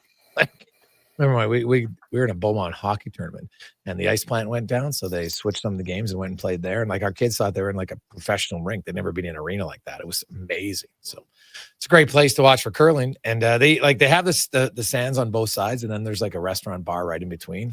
Genius, absolutely genius. Check it out. Dave McCarthy, he's a big fan of genius ideas. Yeah, he would very much like that. He'd probably find himself in the bar watching the games or the curling most of the time. Davey, how you doing? I do like smart ideas. I would be interested in that, and I like to hurry hard every now and again. Not that I'm a very good curler, but the odd time that I've done it, I have great respect for the people who have success on an international level playing that game. It is very, very difficult. And just to clarify, it is officially a Nisku, is how it's listed on the address. I just looked it up. 35th. What is Nisku like the Etobicoke to Toronto? As well, no, I think Etobicoke is a lot busier than Nisku. Nisku is really just like an oil field place, honestly. Yeah, I had many jobs working in Nisku as a young lad in different places. With my last one being at Premium Oilfield Inspections, and then quit the only job I ever quit in my life, Dave. I worked half a day at a sandblasting shop. Couldn't do it. You were like, that's enough, eh? I did it a half a day, walked out at lunch. I didn't even ask to get paid. I'm like, I'm out. Like, you're in there and like, it was so hot and there's sand all over. God, it was the worst. Like, it was like a massive pit. And they would just bring stuff in. You got this huge hose and you're just like sandblasting everything. I was like, oh my God. Like, I respect anybody out there who does it, but I'm like, this job is not for me. So you Irish goodbyed from the job? You just left at lunch and never came back and didn't tell anybody? Oh no, I told the guy I was leaving. Oh, okay. Yeah, I just said, hey man, I'm really sorry, but it's not for me. Just said, this isn't for me. Don't worry. You guys don't have to pay me for the morning. Like, I did the job. It was fine. Right. Like, I did everything. It's just like, and I said, hey man, like, it's too hot in the suit for me. And I don't like it. I just thought I'd be honest. And he kind of looked at me like a little sideways, but what was he going to do? Like, he wasn't going to give me a lecture. Like, I got it. Luckily back then there was lots of jobs, and I just went doin the street and applied for a few other jobs. And I think I got a job like the next Monday, but well, I'll put it this way. When you tell stories like that, again, it reinforces the fact of how lucky guys like you and I are to do what we do on a daily basis. Cause there's a lot of people who work damn hard and deserve a ton of credit for what they do, because without them doing it, we wouldn't be able to run society as we do. Yeah, no, it's a straight facts. Yeah, straight facts. Well, I know running society is a stretch, Dave, but I like it. Well, they do things that are very vital to you. Nobody knows what, but if it doesn't happen, it's amazing how quick you'll start to know exactly what it does. Oh, that's true. That part is very true. Yes. Now, looking at a few storylines early on in the season, Dave, it's I don't want to go to the low-hanging fruit. So we'll go to one team that I think everybody's talking about, but we'll do that a little bit later on. I want to get your thoughts early on the Canadians and the Lane Hudson contract and where you come out on. Where I come out on it, it was absolutely theft on the part of the Montreal Canadiens. I couldn't believe it. I was staggered to see that number. He signed for less than Darnell Nurse signed for like 3 years ago. It's not a slight on Darnell Nurse at all, but you remember that summer of defensemen where it seemed like everyone and their mother got $9 million plus. Him, Miro Heiskanen, I think. Wasn't that the summer that Cale Makar signed? Maybe it was the summer out. No, it was Werenski Jones. Werenski Jones, exactly. And that was a long time ago with the cap where it was. Now, 3 years down the road with the cap where it's going, and the type of player that Lane Hudson projects to be, man, like within 2 years, he could look like a $6 million defenseman. You know what I mean? Like theoretically, as we think of salaries, in terms of how they impact the cap, that is an absolute steal for Montreal. I cannot believe they got him to sign it, especially after the news came out about a week ago that, what was it, that they're taking it behind closed doors. We're not going to be talking about it. I thought, oh man, like the Hudson camp is really digging in. This is going to be a protracted negotiation. Then you just wake up and boom, he got him in at a good term at a number that I just could not believe that he signed. So, like the way the cap is right now, in years past, it would be the moment that you sign, you're overpaid, especially if you sign a lucrative deal where you're taking up a lot of the percentage of the cap. Now, the moment you sign a deal, you are underpaid with the way the cap is going over the next year, 2 years, 3 years. That is going to age really well. And when you consider the fact they've now got Lane Hudson, Nick Suzuki, Cole Caulfield, Yurosavkovsky, locked up long-term, that is their core. That is the core in which they expect to win with, Jason. And none of them have a number that begins with a 10.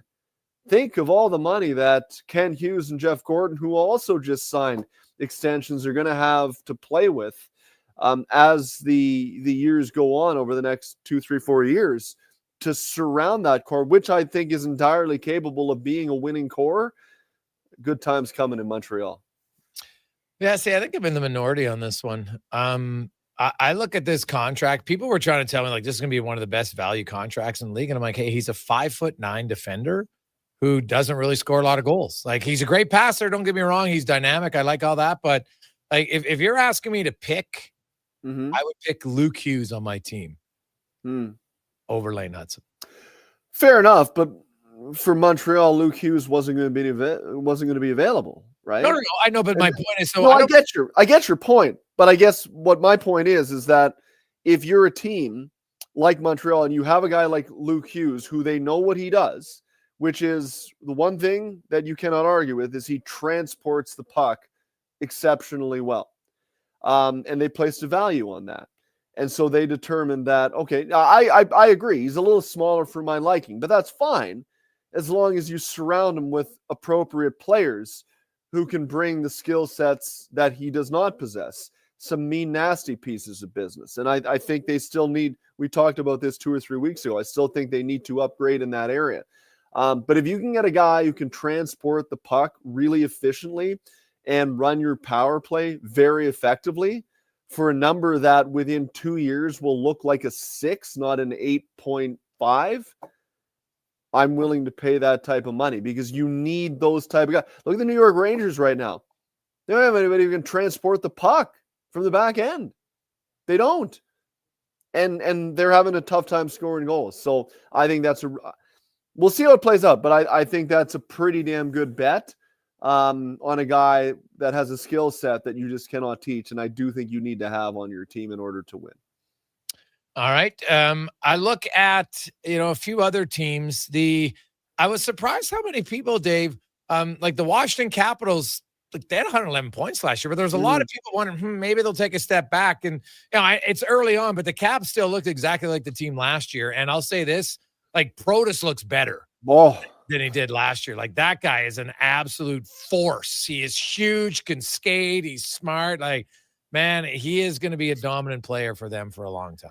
Yeah, like I was one of those guys that was wondering about Washington because everything broke there. Like I was excited about them this time last year after I talked to Dylan Strome, and the smile on his face was like a Cheshire cat this time last year. And it proved to be right. But I was concerned because like everything broke their way last year. Everything went their way. And plus they had the driving force of the Great Chase. And you wonder after he gets to the record, if some of the air gets let out of the balloon and then a few things don't break their way, if they were prone for regression. That's what I thought coming into the year. So far, not so much, which is good. Ovi, we'll see what he does this year. I don't think he's going to score 40 plus. I think if he gets over 30, that would be a really good year. But as you point out, there are still some areas for internal progression on that team, like Alexei Protas. That goal he scored the other day, I think it was on Saturday against the Islanders, where he left Tony DeAngelo in the dust like he was the road runner losing the Coyote for fun. The guy that has a frame like that, 6'6", 250, and can skate the way he can, he looked like a runaway wild animal on the loose. So I think he has gotten better. Connor McMichael, can he continue to get better? That's what they need to have in order to stay where they were. So, I looked at it like, if someone's coming out in the Metro, who would it be? I didn't think it was going to be the Devils. I didn't think it was going to be the Carolina Hurricanes. I thought the Rangers would get in.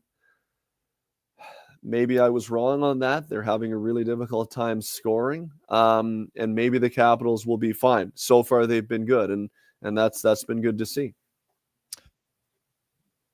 Dave McCarthy from SiriusXM joins us. Davey, it is early on, but right now, if there was much watch TV for the NHL, it would be the Minnesota Wild power play. Yeah, they've been good. They've been very effective. So, like, some of the numbers are a little hanky at this time of the year. Like, Nashville's 1 for 17. The Leafs don't have a power play goal yet. Is Minnesota's going to continue at their clip? Probably not.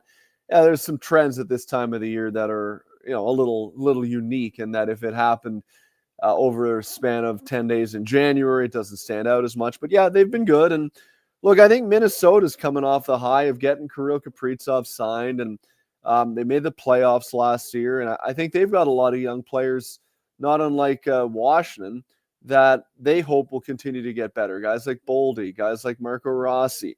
And to keep Kaprizov in the fold, I think they're feeling really good about themselves right now. So, no, I like Minnesota. I know their expectations continue to not just be good, but to actually win rounds once they get to the playoffs. And so far, so good in Minnesota. But you're right, their power play has been impressive to watch. Oh, yeah. They're struggling to score a 5-on-5, but man, that power play with some new guys on it. So it's not like you're just like, oh, okay, there's it's the same power play and they're all used to each other, but they've come in early on and have looked really good. I want to end, Dave, with the how low do you think it can go? Like, is there lower for the Buffalo Sabres? Well, if they lose to Ottawa tonight, that would be unideal. Look, I'm really worried about what's going on in Buffalo right now, because we've already heard Lindy Ruff snap and lose his mind after a game. We've already heard Rasmus Dahlin snap and lose his mind after a game. We're 3-4 games into the year here. That's not good. Coming off another disappointing year last year, and it seems like it's gotten worse. Like, we heard that poor guy rolling out of the home opener the other night, just losing his mind on the street. Like, this is a radioactive market right now. And things on the ice are not turning in a direction that will calm that radioactivity. So, if you get to the point where 2 or 3 weeks from now, if they continue to go south, like, it's game over. You're not coming back from that. And then you turn around and you're like, holy cow, we still have 60 games left to play. That's not ideal. And then if guys start asking out, how do you approach that if you're Buffalo? Like, are you letting the current management that is in place start to make moves where you're moving key players out? Like, how many times have they done that in Buffalo, where Ryan O'Reilly's been moved out and Sam Reinhart has been moved out and Jack Eichel has been moved out? Are you letting this management start to try to turn this around again? Probably not, right? So then I think the question becomes, does a move get made upstairs relatively early in the season so that you have a group in place that you're confident in having them try to turn the team around, that will be there for 4 to 5 years at minimum, because I don't think the current staff in place will be.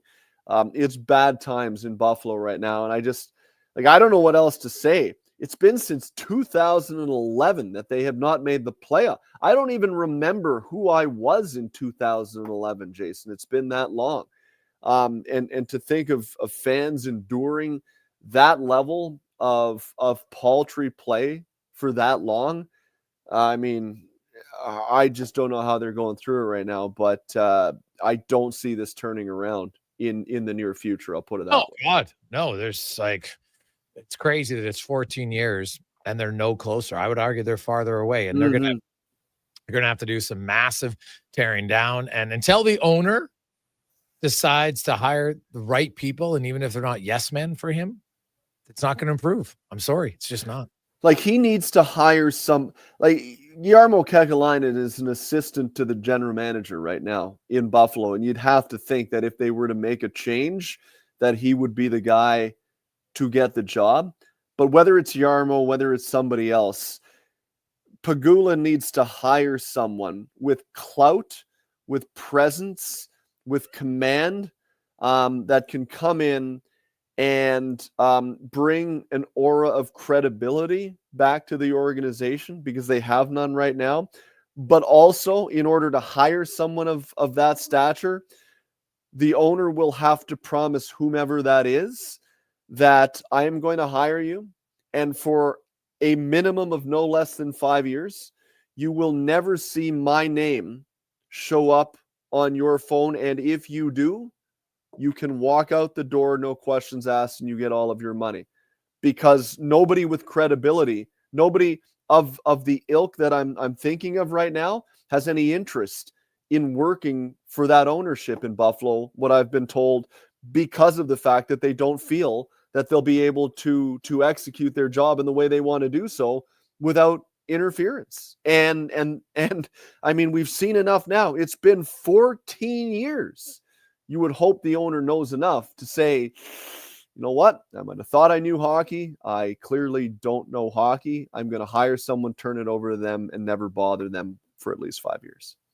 Yeah, well, something's got to happen there. It's too bad, but it's a fan base I feel sorry for, because right now there looks like there's no light at the end of the tunnel. And they've got some decent players there, but nothing is working in Buffalo. Davey, always good to catch up with you, buddy. Have yourself an awesome day. We will chat with you next Tuesday. Yes. Thanks, buddy. There you go. It's Dave McCarthy from SiriusXM. I'll talk to him on the brunch on SiriusXM on Sunday. Quick break. We'll come back. We got 5 questions and more on the Gregor Show, presented by PlayAlberta.ca. I'm Colin Livingston, president of Cantork, proudly delivering world-class hydraulic torque wrenches in Canada since 2016. I'm thrilled to announce our in-house production of tool components and accessories for faster turnarounds and enhanced versatility. The future is here at Cantork.com. Day or night, tasting just right. You can order Oodle Noodle at oodlenoodle.ca, delivering you the news almost right away. Remember, you can order Oodle Noodle at oodlenoodle.ca. So stay on your couch all day and order oodlenoodle.ca. Oodle Noodle. When you have lifting and material handling needs, Northwest Crane delivers. Western Canada's Sandy dealer, backed by the industry's toughest one. 3 years, 3,000 hours, no compromises. They service all crane makes and models with skilled technicians and deep industry expertise. Alberta owned, with locations in Leduc and Grand Prairie, and fully equipped service trucks. Northwest Crane keeps your operation lifting. For more information on sales or service, visit northwestcrane.com or call today. Listen up, because you're not going to want to miss this. Right now is your chance to get in on Play Alberta's biggest offer ever. For a limited time only, new players can get up to a $1,000 casino bonus when they sign up. There's never been a better time to join the fun. Visit playalberta.ca today to get started with casino, sports, and lottery all in one app. Must be 18 plus to play. Remember, if you gamble, use your game sense. At Fountain Tire, get up to 25% off select tires, up to $125 off a set of 4 select Goodyear tires, and $50 off a $150 service until October 18th. Restrictions apply. Book today. Fountain Tire. We're on this road together, Canada. Michelle and Colette are sisters. Sisters who don't agree on much, especially when it comes to which hockey team is the best. Edmonton is the best, baby. Vancouver's #1. Even when it comes to meat snacks from Wilhawks. I love the Harris Schwiener. The ham sausage rules. But they will agree Wilhawk beef jerky is the best. it might just be the only thing Alberta hockey fans can agree on. Others can try to imitate, but no one can duplicate Wilhawk beef jerky. Only available in Leduc. Get yours today, because you don't win friends with salad.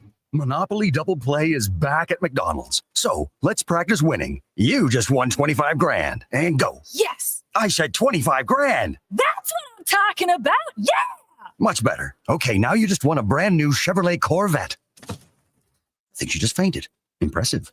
Feel like a winner on pack and in app. Monopoly Double Play is back. While supplies last, 1 in 5 chances to win game piece prizes at outset. Chances to win draw prizes depend on number of entries in each draw. Cash prizes payable by e-transfer. See rules in app.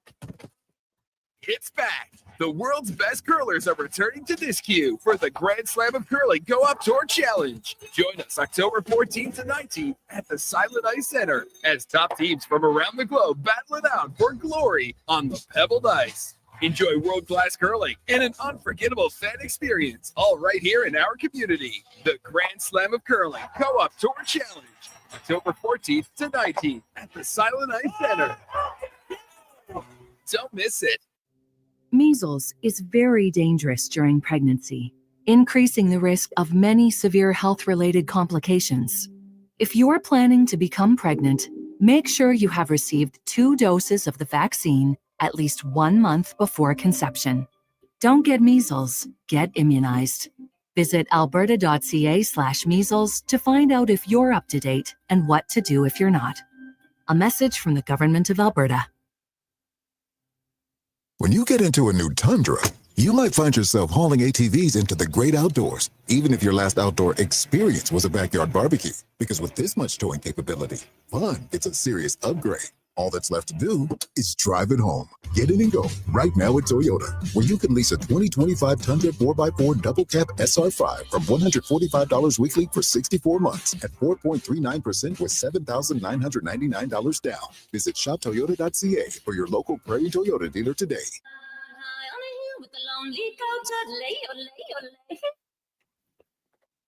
Portions of this hour brought to you by Cantork. What's the best way to beat the tariffs? Buy Canadian. Cantork's products not only made in Canada, but right here in Edmonton. Save money, support Canada at Cantork.com.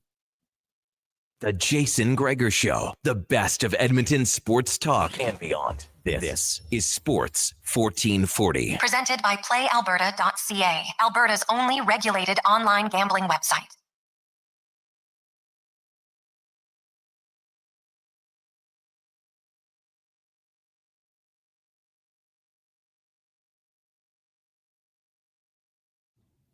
$350.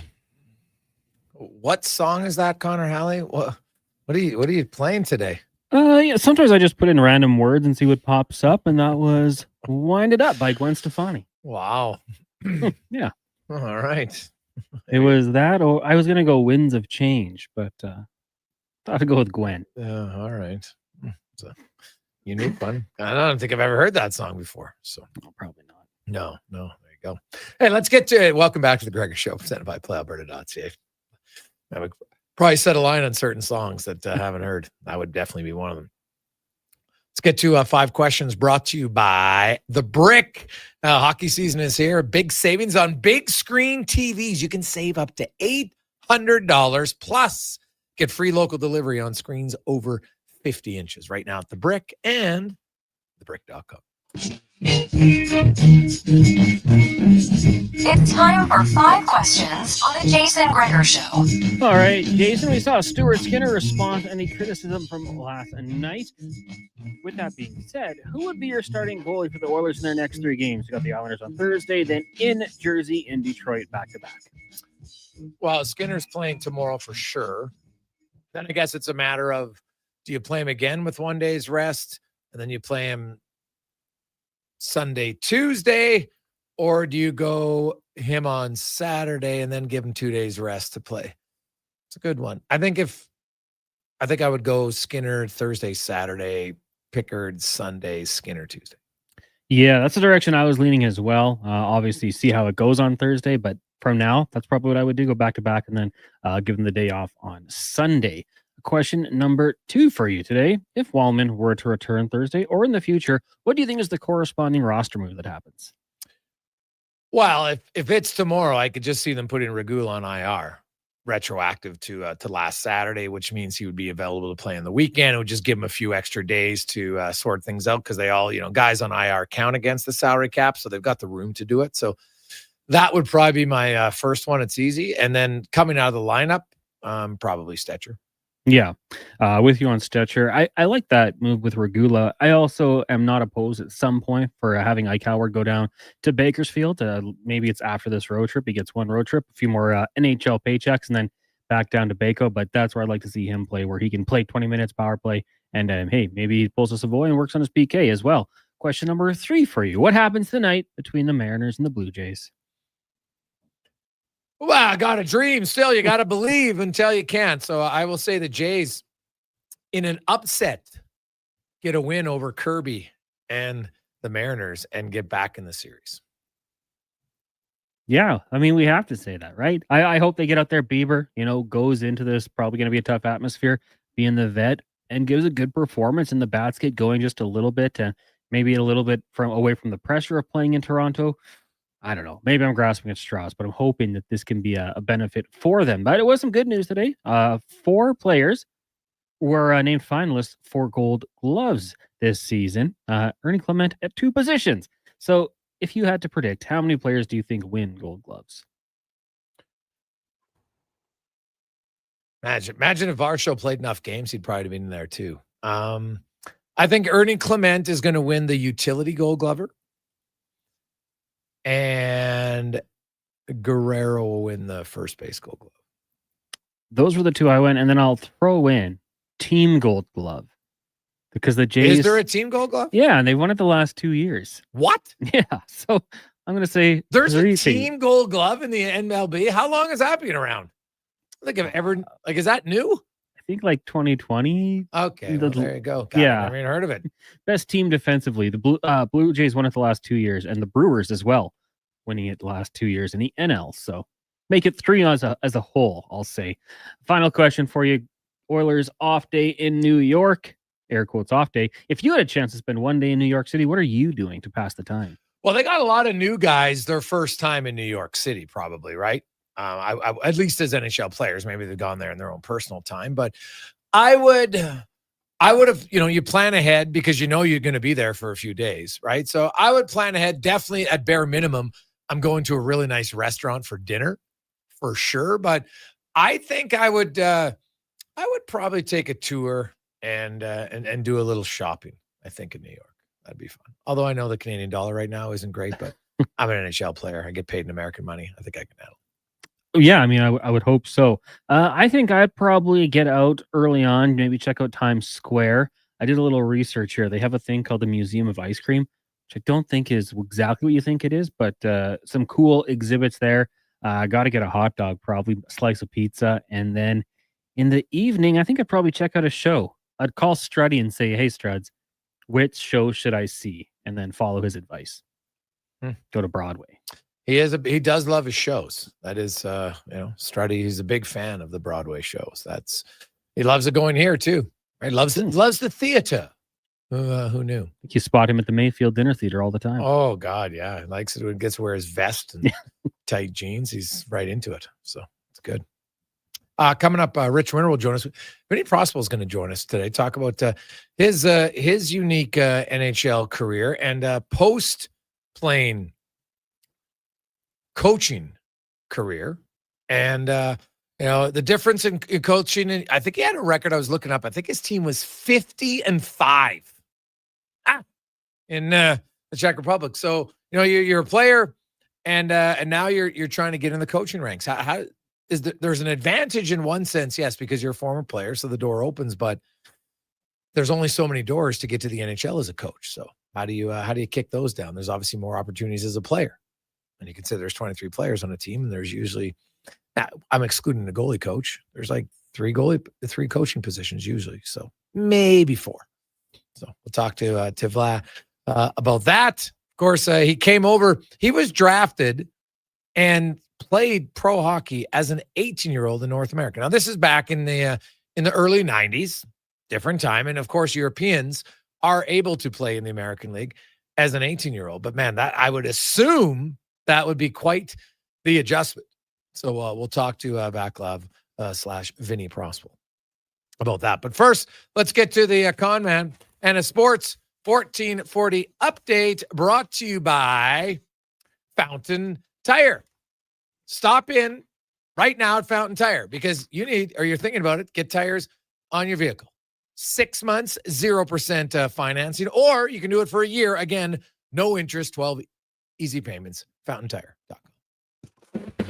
This is a Sports 1440 update. Huge game for the Jays there in Seattle. Game 3 of the ALCS currently down 2-0 to the Mariners. They'll send vet Shane Bieber to the mound. Seattle countering with right-hander George Kirby. First pitch set for 6:08.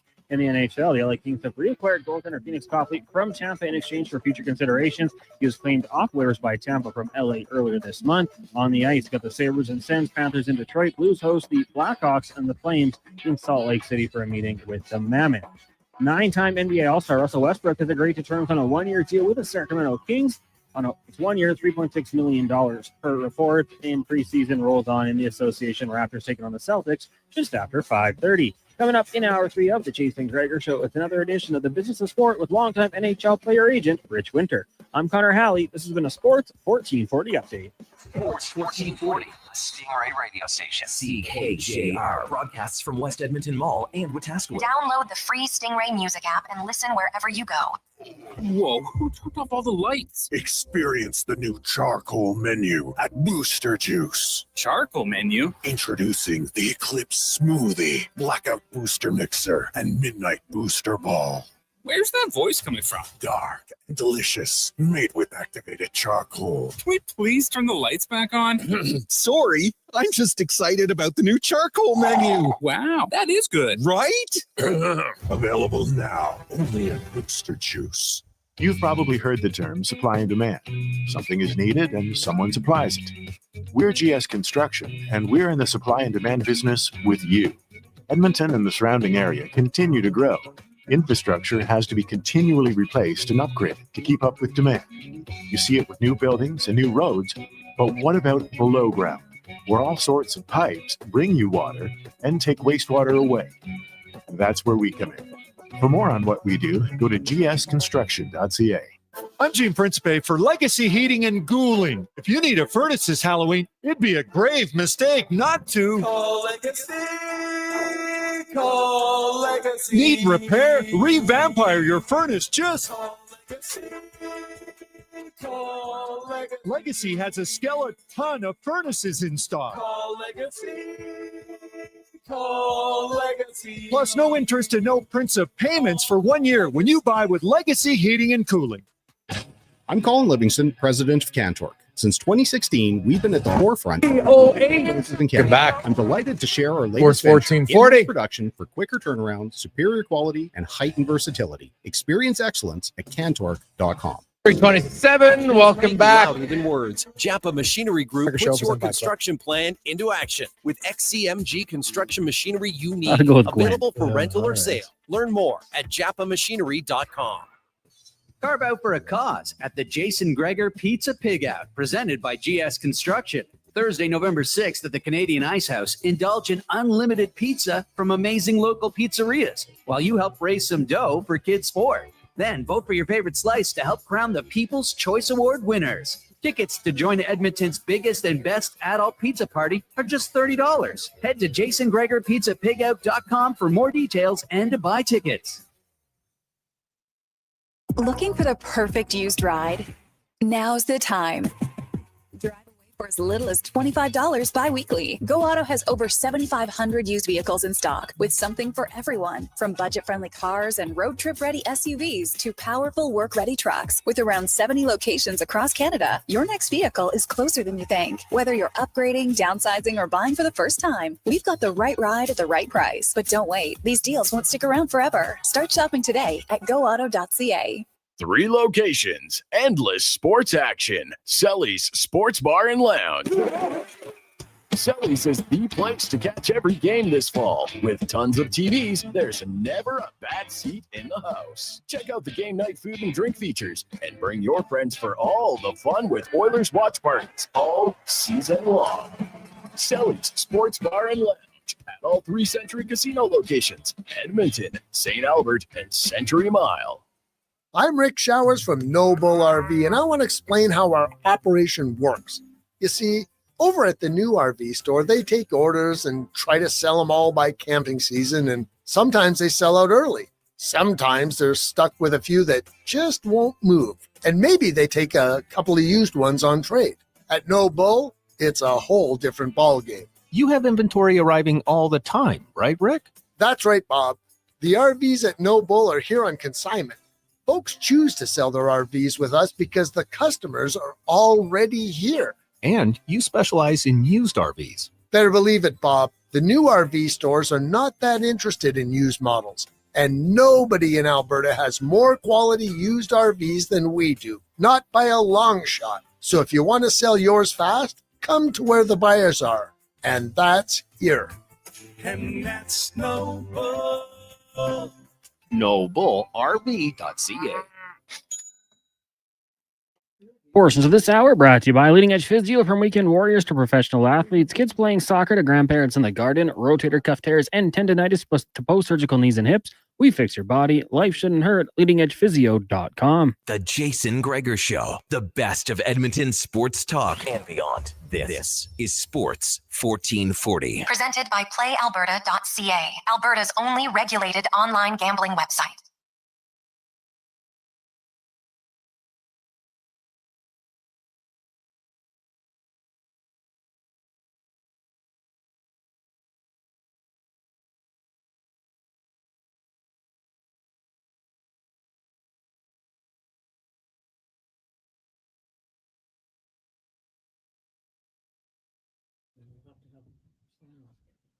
A lovely Wednesday afternoon. Welcome back. It is the Jason Gregor Show, as always, presented by PlayAlberta.ca, where it is a Wednesday, and that means the OG of lotteries, Lotto 649.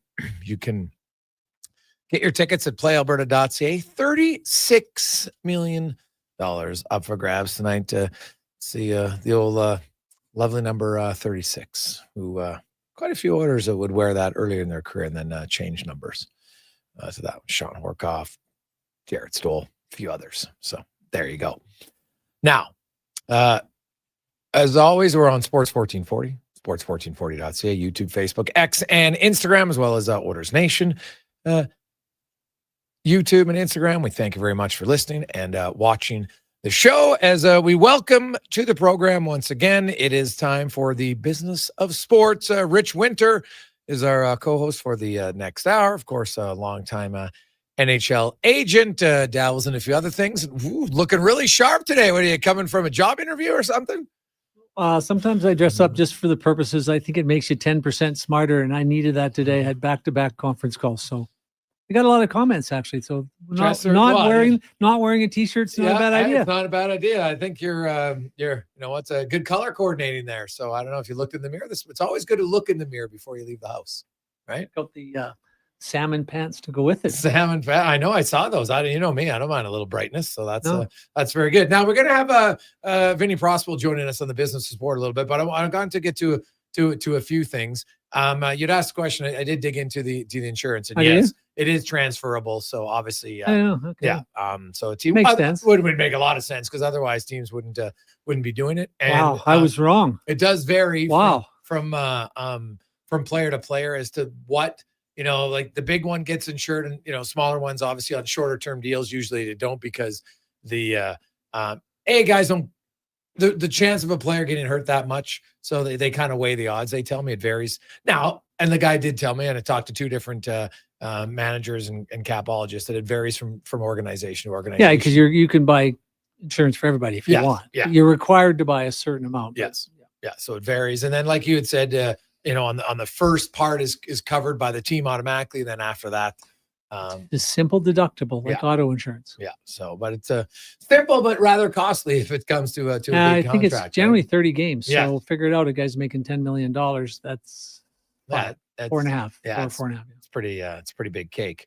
So in the early of the season, when you have lots of clients, and I want to get to this before we get to Prospel, is there's lots of guys kind of on the bubble, right? And so there's a lot of stress for different situations. Now, young players may be a little bit different because that they're it's my first year because they're young. It's my second year, and they're not probably really not thinking. as much. But how much do agents get involved in helping out players get set up for like homes and different things like that? It depends on the situation. Like you get older players that are experienced to deal with the team services guy. They know the drill. They know what they're looking for.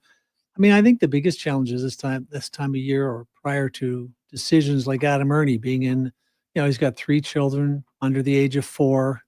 I, as a grandfather, holy smokes, I didn't realize how hard it was to babysit kids because I was always working. My wife was taking care of it. But, you got Ello sitting at home. She's got 3 children.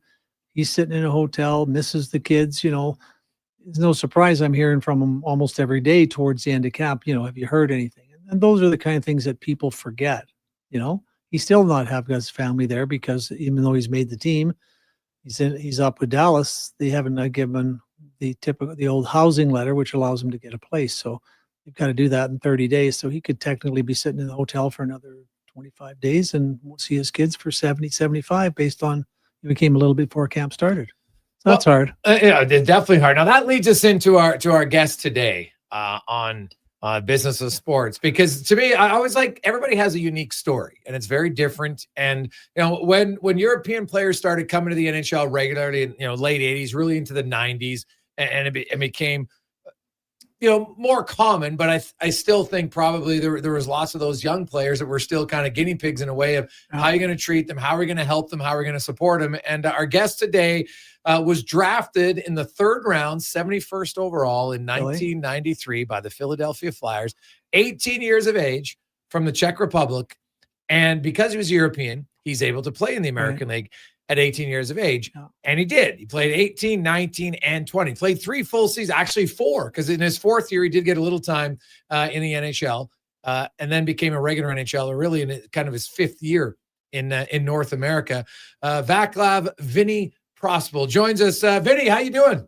I'm good. How are you guys? Thanks for the invite. Hey, buddy. Thanks for joining us. I do want to ask you about, first of all, when did it come from Vaclav to Vinny? Oh, very simple. Back then in the 90s, a very popular movie, My Cousin Vinny, with Marisa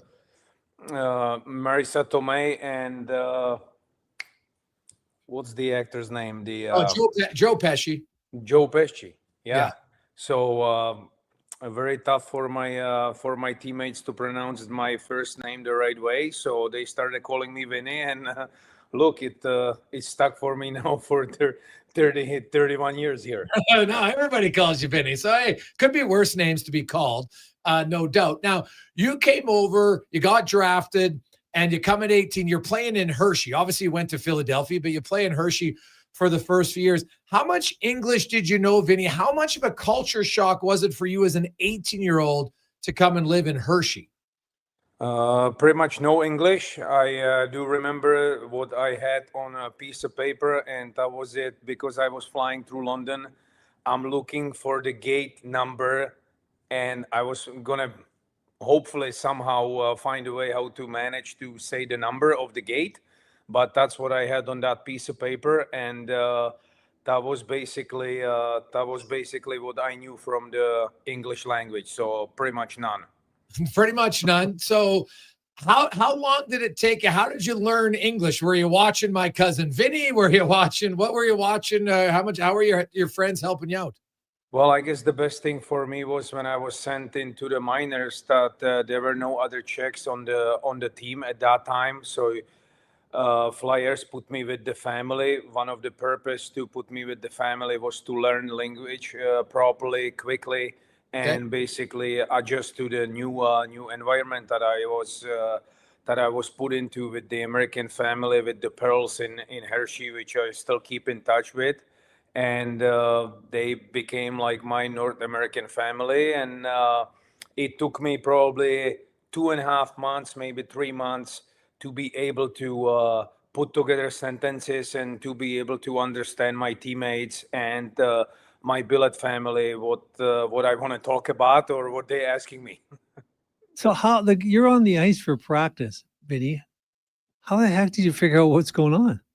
Well, that was easy. I mean, hockey was easy. You get on the ice and you're trying to take the puck from one end to the other and put it in the opposition net, right? So even at the practice, you had the same jersey on as your line mates. And I must say, back then in Hershey, there were a lot of good veteran players that tried to help me on daily basis. And looking back now, and you just gotta admire your teammates because they were willing to help. Vinny, it's very different now. I know lots of young players, whether it's North American kids or even European kids, when they come over and turn pro, some of them their mom or their dad lives with them for the first few months to help them acclimatize and get used to it. Yeah, was that even an option? Was that ever even discussed? Or was it just because of the finances back then? Your mom or dad couldn't just come up and follow you to Hershey. That was not an option. That was not an option. I basically made the decision along with my parents back then in a span of 1 week because my hometown team in České Budějovice, where I grew up playing hockey, they were not interested in my services. And in 1 week, I basically, along with Rich and along with Miro Henish, we made the decision that, hey, you got drafted. You had a great European championship under U18. Let's take a chance because the golden train goes by your station just once in your life, and you better hop on it. And if you don't, it could be one of the biggest mistakes of your life. Well, because the team in Česká Budějovice didn't think you skate well enough, couldn't figure out why you were drafted, and had no idea why they would want you, right? I mean, and tell the story about how you've addressed that in the past or after the fact with the old GM. Well, the old GM basically said that I don't think he was a fan of mine, but he basically said that he will eat his shoes if I ever play a minute in the NHL. So, did you get him a pair of shoes when you played your first game in 96, 97? You know what? Looking back, I don't really care if he ate them or not because I can only thank him that he didn't want me because maybe if I stayed, who knows how everything would turn out. Let's throw in injuries, throw in a bad performance, throw in something that maybe the Flyers would lose the interest, not leaving at the right time, not jumping on the golden trail as I was talking about, and maybe not having the opportunity to go through the pain and suffering in the minors for 4 years, 3.5 years. So I wouldn't change a thing. Vinny Prospel joins us, our guest today here on Sports 1440 in the business of sports. Vinny was drafted as an 18-year-old in 1993, came directly to North America and suited up for the Hershey Bears.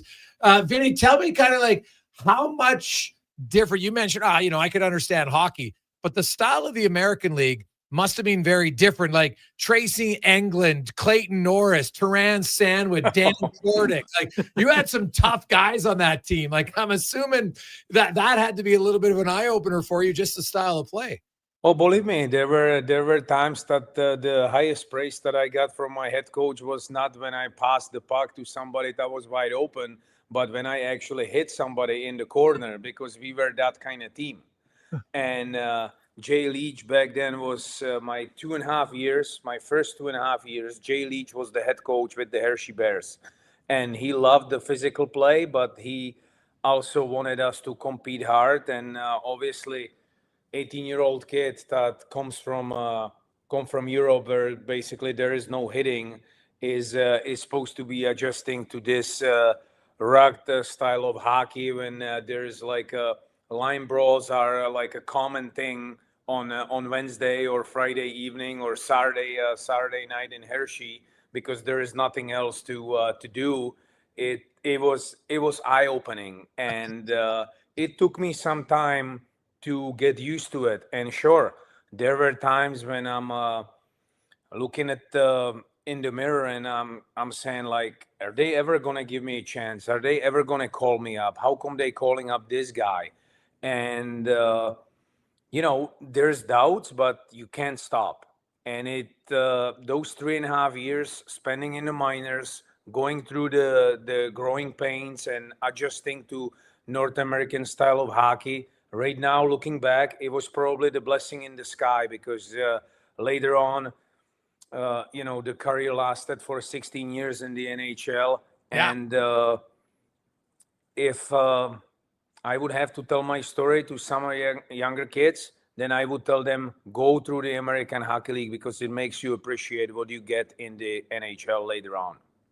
Yeah, Vinny Frost. And that's great advice. And Vinny, you know what?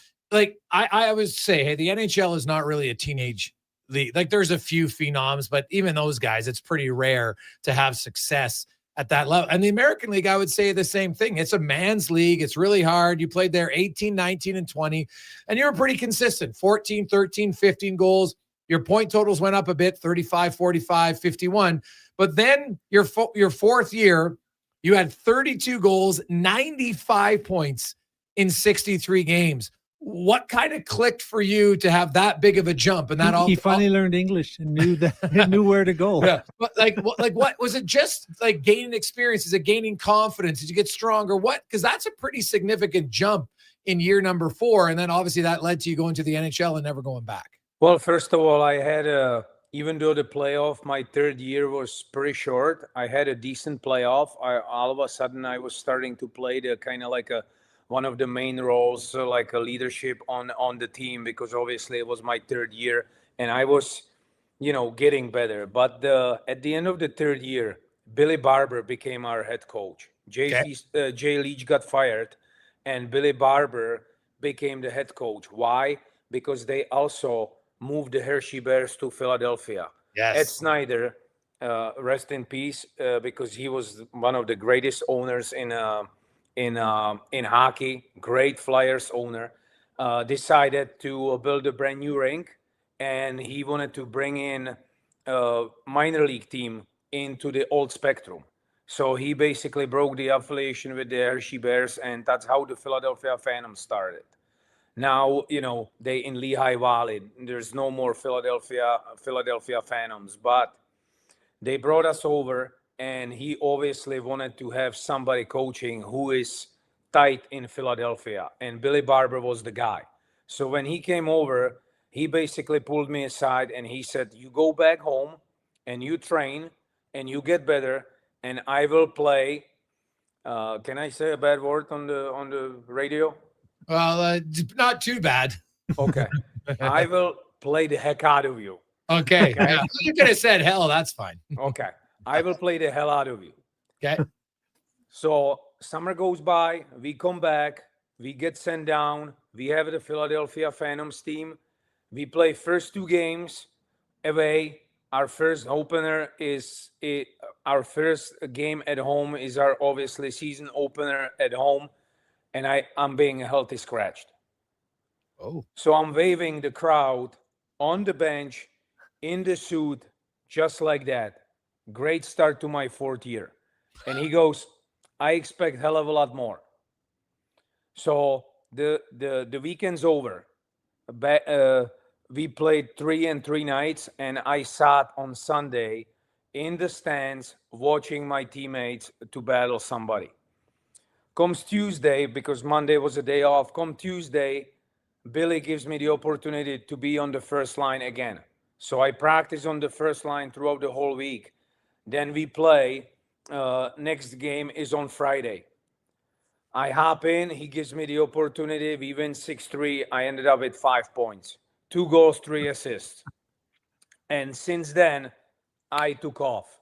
I'm not sure why, but we took off as a team. I took off as a player, everything fall into place for me, and I ended up having that season that I had.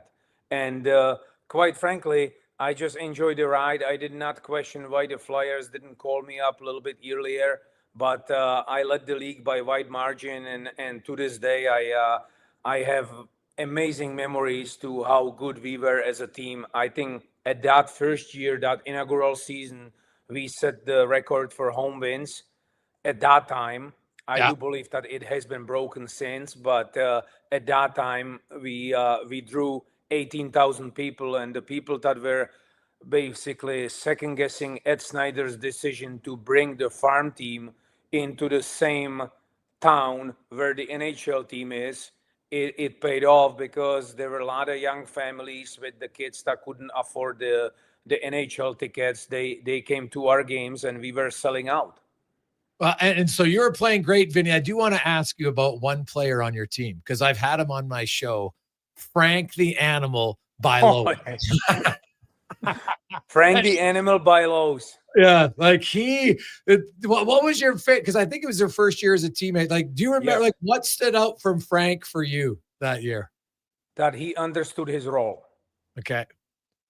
Great teammate, but he understood the role. Today's players, at times, now I'm being coached with the Rochester Americans, at times you're trying to tell them, you're trying to let them know, hey, find your identity, find your place in the lineup.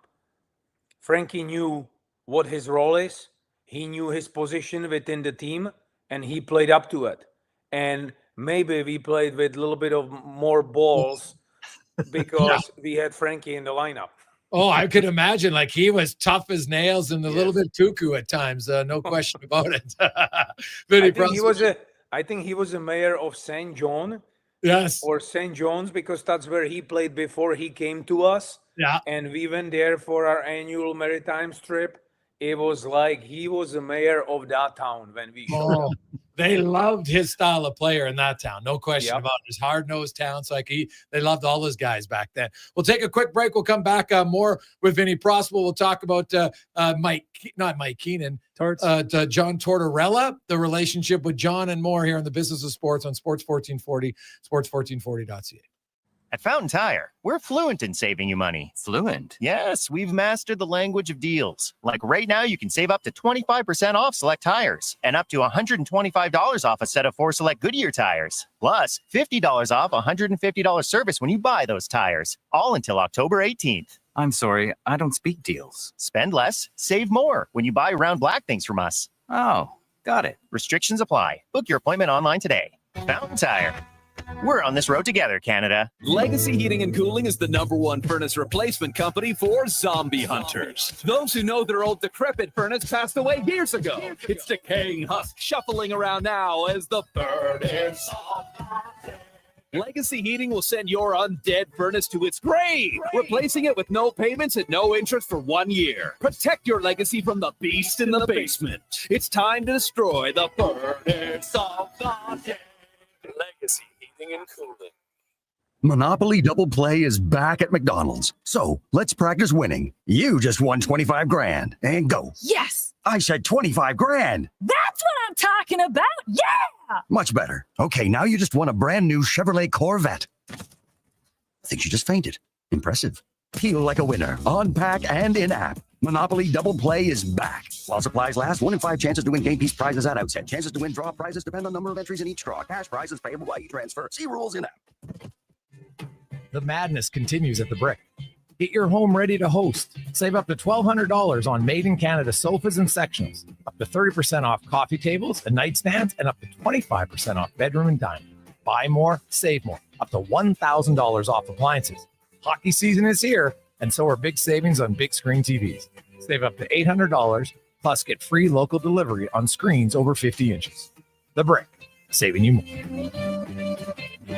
Fall into savings at Wolf GMC Buick. For a very limited time, get 0% on every 2025 Buick and GMC, including the all-new Buick Envista, the Encore, Envision, and Enclave. For the GMCs, 0% on 2025s like the Sierra Half-Ton, Sierra HD, even the Yukons. Get 0% on all 2025s. Plus, get up to 84 months on the GMC Sierra Half-Ton Crew Cab. But like the Leafs, these deals won't last long. Get into Wolf GMC Buick now. Wolf GMC Buick.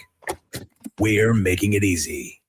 It's back. The world's best curlers are returning to this queue for the Grand Slam of Curling Go Up Tour Challenge. Join us October 14th to 19th at the Silent Ice Center as top teams from around the globe battle it out for glory on the pebbled ice. Enjoy world-class curling and an unforgettable fan experience, all right here in our community. The Grand Slam of Curling Go Up Tour Challenge, October 14th to 19th at the Silent Ice Center.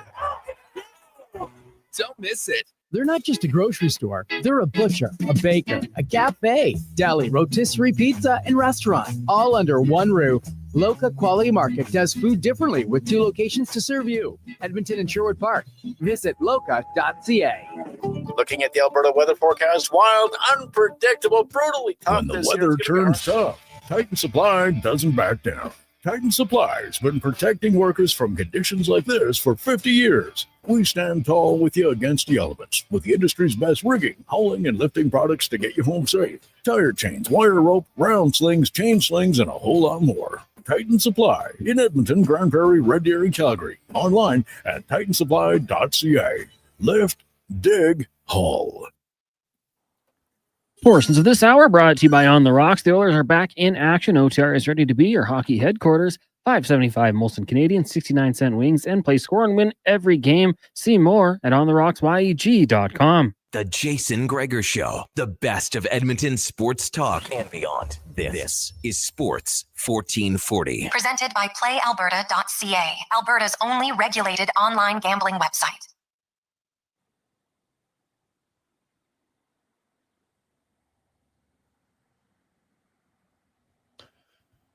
$4:29. We continue on the Jason Gregor Show here on Sports 1440, Orders Nation, YouTube, Facebook, and X. It's the Business of Sport. Rich Winter joined us, and we are continuing on with Vinny Prospal, who played over 1,100 NHL games. Started his career with almost 4 full seasons in the AHL from 18 to 21, and then burst onto the NHL scene and never went back, although he did play in his hometown team way back in 12-13 after they didn't want him back in, I guess you did get to go home finally 20 years later after an unbelievable NHL and career that spanned over 16 seasons. Vinny, you know what? You mentioned the Bill Barber situation and you said, hey, you know what? I responded, I took off, and then boom, you get to the NHL. The jump, having played 4 years in the American League, especially dominating your last year in the American League, what did you notice? What was the biggest difference, even for a guy then who had a lot of North American experience, of going to the NHL? Was it an easier jump for you? What was hard? What stood out? Well, what stood out to me was the decision by the Flyers basically give me opportunity to go on the first line because Eric Lindros got injured and I basically went, and when I got the call, I walked into the locker room and obviously you little afraid, a little bit nervous, like where you going to be in the lineup, where you going to be sitting, and stuff like that. Obviously you in awe because you see your name on the jersey with the NHL logo, which is something special that all the kids dreaming of, and you dream of your ever since you land in Philadelphia. So it was amazing feeling when I looked at the board and I saw my name between John Leclerc and Michael Renberg. Eric was injured. He was the true number 1 center back then. He was the MVP in the league at the end of that season. And just to see my name there, it was wow. They really giving me opportunity. So it's up to me to show if I can play on this level. And we play against New Jersey. It was March 5th, 1997. We lost 3-1, but I did get a lot of ice time. I didn't get like 6 to 8 minutes with like fourth line players or fourth line minutes because everybody had a role, but they basically gave me the opportunity to play the similar role, same role as I played in the minors. And I think that's, to this day, it's something that stands out to me because they could easily just put me in somewhere, fill in, give somebody else on the team a chance to play in Eric's spot. And, even though we lost the first game, they gave me opportunity to play next game. I ended up scoring 2 goals. We lost in Pittsburgh 3-2, but I scored both goals, and I never forget the flight home. Mr. Clark, Bob Clark, one of the legends of Philadelphia hockey, he came up to me on the plane and he said, "Hey, if you want to change the jersey number, 14 is available, and you're going to stick with us." And that was something special. And I did not change the number. I stuck with 45. Okay. It didn't really brought me much of a luck because I got injured twice with that number on and long-term injuries. But the next day when we came back from Pittsburgh, I'm walking through the locker room and Eric Lindros stops me and he goes, "Great job, but if you keep scoring, you're going to steal my job." And hear it from that monster at that time, because he was bigger than anybody on our team. Yeah, it was scary, but it was amazing to hear, at that time.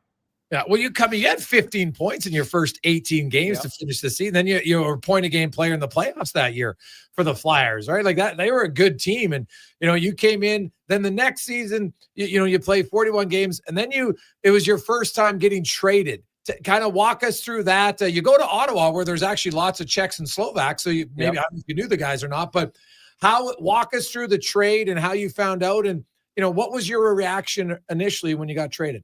Well, very honestly, I did cry, because when I got the call, it was the first time I actually thought I'll spend my whole life in Philadelphia with the Flyers. Obviously, you're not used to it being traded. This was the first time, and when you get the call from Bob Clark saying, "Vinny, I just traded you, and we want to thank you for everything you did for us, and good luck," and that's about it. Then even though I was alone at the time, I didn't have to worry about my family. It was basically just me and the 2 bags that I had, to pack. It's still a huge adjustment in the life, because you're walking into the new situation, you're going somewhere else. You have to think that you're going to the team that really wants you. You're getting traded for Alexander Daig, but it was probably, at that time, it was probably more Pat Falloon for Alexander Daig, and they threw me into that deal, So I did cry, but I did adjust. I was injured at the time. I had a broken ankle. I was supposed to go to the Nagano Olympics with the Czechs won. I missed out on that. So you get there on crutches. You cannot jump on the ice with your new teammates. So the adjustment period takes a little bit longer. So it's tough being a young kid, because at that time I was 22 years old. But looking back right now, I talk about the injuries. I got injured in the Stanley Cup in the Stanley Cup playoffs. Then I got injured at the beginning of the year, or halfway through the beginning of the year. So maybe the Flyers thought I'm an injury-prone player, and they wanted someone who is going to stay in the lineup. So maybe that's why I got traded the first time. But it wasn't great, and luckily I was by myself. But I did, shed some tears. Vinny, when was the first time your parents came over to watch you play live in the NHL? That was my first year with the Hershey Bears. Okay. And Flyers had a lot to do with that, because Rich was great enough to put 2 tickets into. He worked it into the deal that the Flyers would take care of the travel for my parents, so they came over when I was 18. It wasn't ideal. I was living with the family at their house. They obviously didn't have any spare bedrooms, so my parents stayed at the Hershey Lodge Hotel, and at that time, and they were very surprised. There were no sidewalks in in Hershey, because everywhere in Czech at the time you could walk through. Even if it take you 30 minutes, you were able to walk from the suburbs into the middle of the town. Right. Even though Hershey was small, there was no chance to get around without the car. So they did come over to the NHL. Now you go into Ottawa, and you had a few years there. You guys had some success. Maybe not, you didn't go as deep as you wanted, but you're a playoff team every year. And you had some really skilled players. Then you got to Florida, then to Tampa Bay. And could you tell me about your relationship with John Tortorella and why you were a fan of Torts?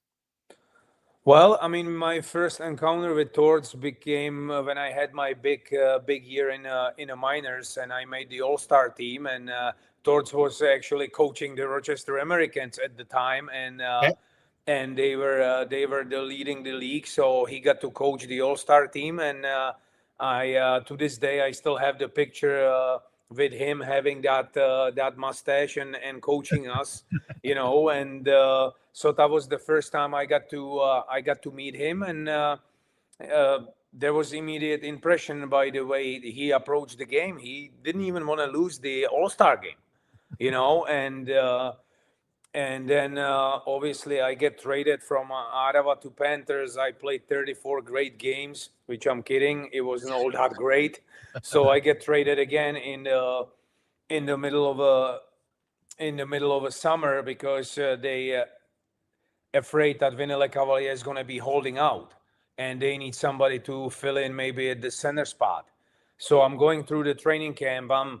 At that time, I was in amazing shape because I just went through bad season and I really did great summer training, and I was in amazing shape, and Torts is known about his grueling training camp.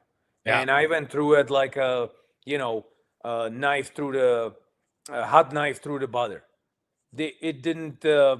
I didn't have any issues skating around. I didn't have any issues going through the practices. And he loves to see people suffer. He loves to see players that quit, so he can immediately make an impression. And he knows who is going to quit on him in a tough games. And all of a sudden, everything clicked for me walking into that Tampa Bay situation and him being the head coach. And even though that I started the season on the fourth line because they were number one center was Vinny Lecavalier because he signed 2 days before the season opener. Second center was Brad Richards. Torts still gave me opportunity on the fourth line. And luckily, just like in my big year in the American Hockey League, a puck went in for me a couple of times, and I got to play up in the lineup. And he called me in, and he goes, "I have good news and I have bad news. The good news is I want to move you up. The bad news is you're not going to play center because you are not better than these two centers that we got, but you can play wing and you can pass to them." And I go, "Sure, I'm right on. Just put me in there." And he put me with Vinny. He put me with Ruslan Fedotenko or Marty St. Louis at certain times. And we immediately clicked with Vinny. And to this day, we have an amazing relationship. And with Torts is the same way. He gets most out of his players. And wherever he preaches, whatever he does as a coach, worked on me as a hockey player. Believe me, there were times when I had tough time adjusting to his coaching style. But I have to say that he was the best coach that I ever had. He's a true friend of mine to this day. He's someone that I really look up to because people don't know his other side away from the rink. And a lot of people, hockey people, they don't know what kind of teacher he is when he's inside the locker room because they only see the antics that goes on the bench. But he's a great bench coach. He's not about the X's and O's.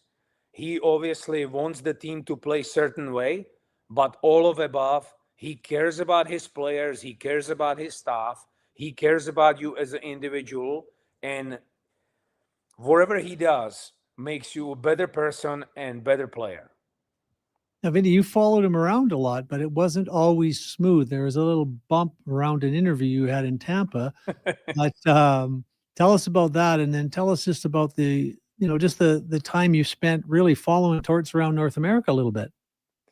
Well, I mean, at that time, we were kind of like the Lightning was on the decline. Maybe because of the salary cap, the Jay Feaster was the GM. He had to make decision on Nikolai Habibulin. Nikolai left to Chicago for a big contract. We have started having issues in the net because we couldn't find the goalkeeper. There was going to be change of ownership in there. Oren Kules was on his way in along with Lenny Berry. And that season, prior they came in, we were basically going from bad to worse, and it was not going well. And at the time, believe it or not, I was actually having a really good hockey season regarding goal scoring.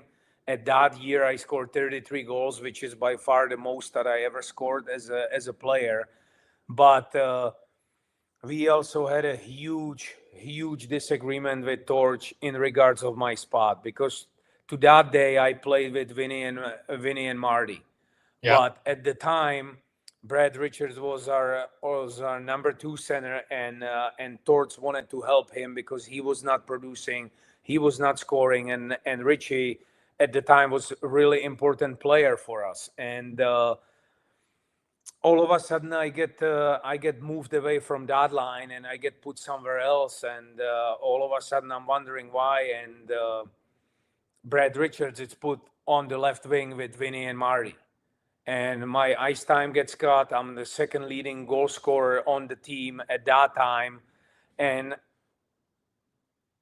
I don't know why. And then all of a sudden, we play a couple games. I'm not scoring. And I don't really like it, and kind of not being probably as good of a pro as I should have been, and go see Torts right away. But I kind of threw in the antics of like being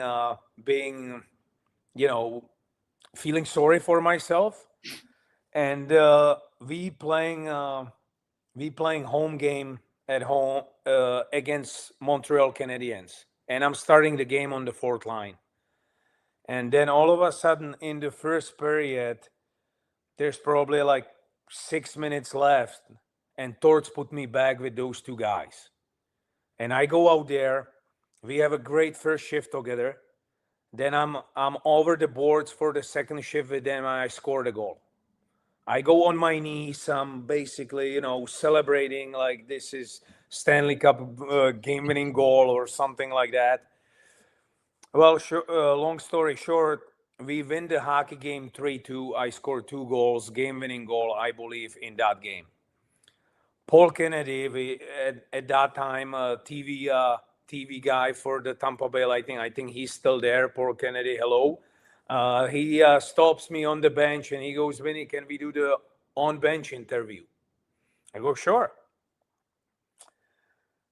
Emotion gets better of me. It's like, obviously, it's a huge game. The first star of the game. I'm feeling great about myself. I'm feeling bulletproof. Sure. So Paul asked me a couple of questions, and I kind of tend to move away from the question, and I say, well, I just hope I shove it up somebody's ass tonight. And sure enough, he's stunned.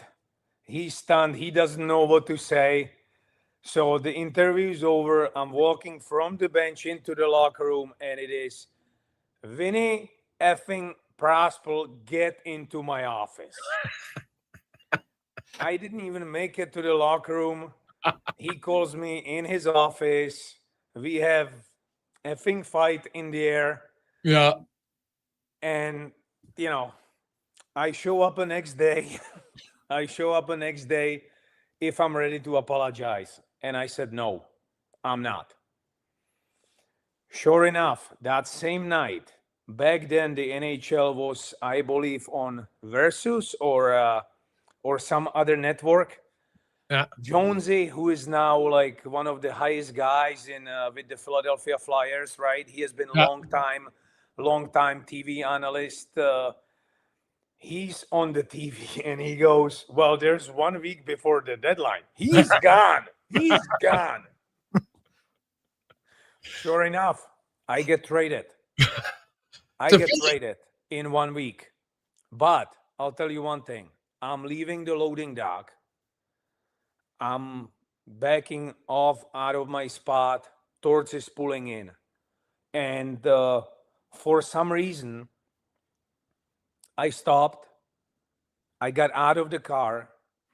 Torts got out of the car. I came out and I said, "Thanks for everything. And I will always cherish my memories," or something like that in that sense with the Tampa Bay Lightning. Thank you for the opportunity. And we basically shook hands. I left. I went to play with Philadelphia. We made it to the Stanley Cup semifinals. We had a great run. It was a long 3.5 months away from my family, but after that, I came back to Tampa as a free agent. Rich got me a great deal with the new ownership group, 4 years, and but Torts wasn't there. Yeah. But then after that 1 year, I get bought out. I get buyout in the middle of a summer, and if it wasn't for Torts, I would never achieve the amount of the games that you have mentioned at the beginning of the show, because Torts basically gave me the second opportunity, even after the kind of this disagreement that we had, even though we laugh about it now. Yeah. Well, you don't hold it against him. Emotion got the best of him, and neither one of you backed down. So I definitely respect it. Now you're into the coaching ranks. We'll take a quick break. I want to come back and finish off about your coaching career and what's next with Vinny Prospel here on the Gregor Show, presented by PlayAlberta.ca. You got a go-to coffee spot, a trusted barber, even a lucky game day jersey. But when it's about looking your absolute best, there's only one name you need. Mr. Dirk. Family run since 1939. We're experts in crafting impeccable tailor-made suits and offering a wide variety of everyday styles. Pair that with personalized one-on-one fittings and the convenience of on-site tailoring. Mr. Dirk elevates your style game. Visit our Edmonton store or explore MrDirk.com. Score big on style with Mr. Dirk. And here comes Action Electrical Service Team sprinting onto the scene. These are your first responders for any electrical emergency. That's right. With their fleet of service vans and specialized gear, they assess, they service, and maintain electrical lighting and automation systems. They're all about rapid response. Quick diagnostics and repairs to restore power and safety fast. Hire the Action Electrical team to bring home a win for your project. Visit actionelectrical.net. At Papa John's, our butter chicken pizza is a Canadian favorite, and we think we know why. We start with a velvety, tangy, and subtly sweet sauce. Then it's our better ingredients: fresh, never frozen original dough, juicy grilled chicken, and crunchy green peppers and onions. Sounds delicious, right? Well, wait till you try it. It's butter chicken made better. Order your large butter chicken pizza today for only $19.99. Better ingredients, better pizza, Papa John's. Proudly locally owned and operated. Hey everybody, it's Jason Strudley. How would you like to join me and the superstars of hockey on an exotic holiday? Join us on a 7-night cruise through the Mexican Riviera, leaving from Los Angeles and including Cabo, Mazatlan, Puerto Vallarta, and more. While we relax and cruise the tropical waters, you can attend an intimate meet and greet with legends like Bill Ranford, Fernando Pisani, Kelly Buckberger, Ron Lowe, Gene Principe, Jack Michaels, Louis DeBrusque, and more. There's still time to get in on every hockey fan's dream cruise. Book now and save $500 per couple. The Edmonton Hockey Legends Cruise. Price start at just $23.99. Part of the proceeds support the Ben Stelter Foundation and Kids with Cancer. Visit cast.tours/Edmonton. Call 1-833-347-7678. Call now to book and save $500 per cabin when you mention promo code Stingray Radio. That's cast.tours, 1-833-347-7678. Listen up, because you're not going to want to miss this. Right now is your chance to get in on Play Alberta's biggest offer ever. For a limited time only, new players can get up to a $1,000 casino bonus when they sign up. There's never been a better time to join the fun. Visit playalberta.ca today to get started with casino, sports, and lottery all in one app. Must be 18 plus to play. Remember, if you gamble, use your game sense. The job isn't done until the last load is hauled, and having a semi-trailer out of commission is not an option. Whether replacing or adding to your convoy, Edmonton Trailer has a huge inventory of new and used semi-trailers, trusted by the gravel, logging, oil field, fluids, and freight industries. Find a trailer right for you online or at one of their 3 locations. For sales, service, parts, rental, and finance, when you're in it for the long haul, Edmonton Trailer. Got a car you're ready to part with? Find out what it's worth, fast, easy, and totally free at Go Auto. We're talking top dollar trade-ins, whether it's a little worn or still rocking that new car smell. Just a few clicks, and boom, you've got your value. Text value to 780-777-7777 to start. That's value to 780 all sevens. Why guess what it's worth? Let Go Auto show you the money.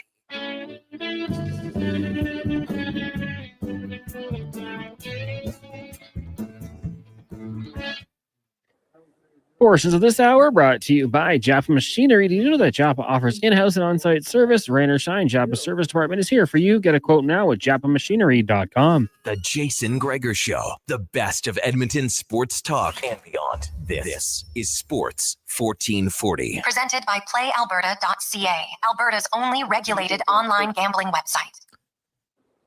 We continue on the business of sport here on the Jason Gregor Show. Rich Winter, Jason Gregor, myself, and our special guest, Vinny Prospel, with us.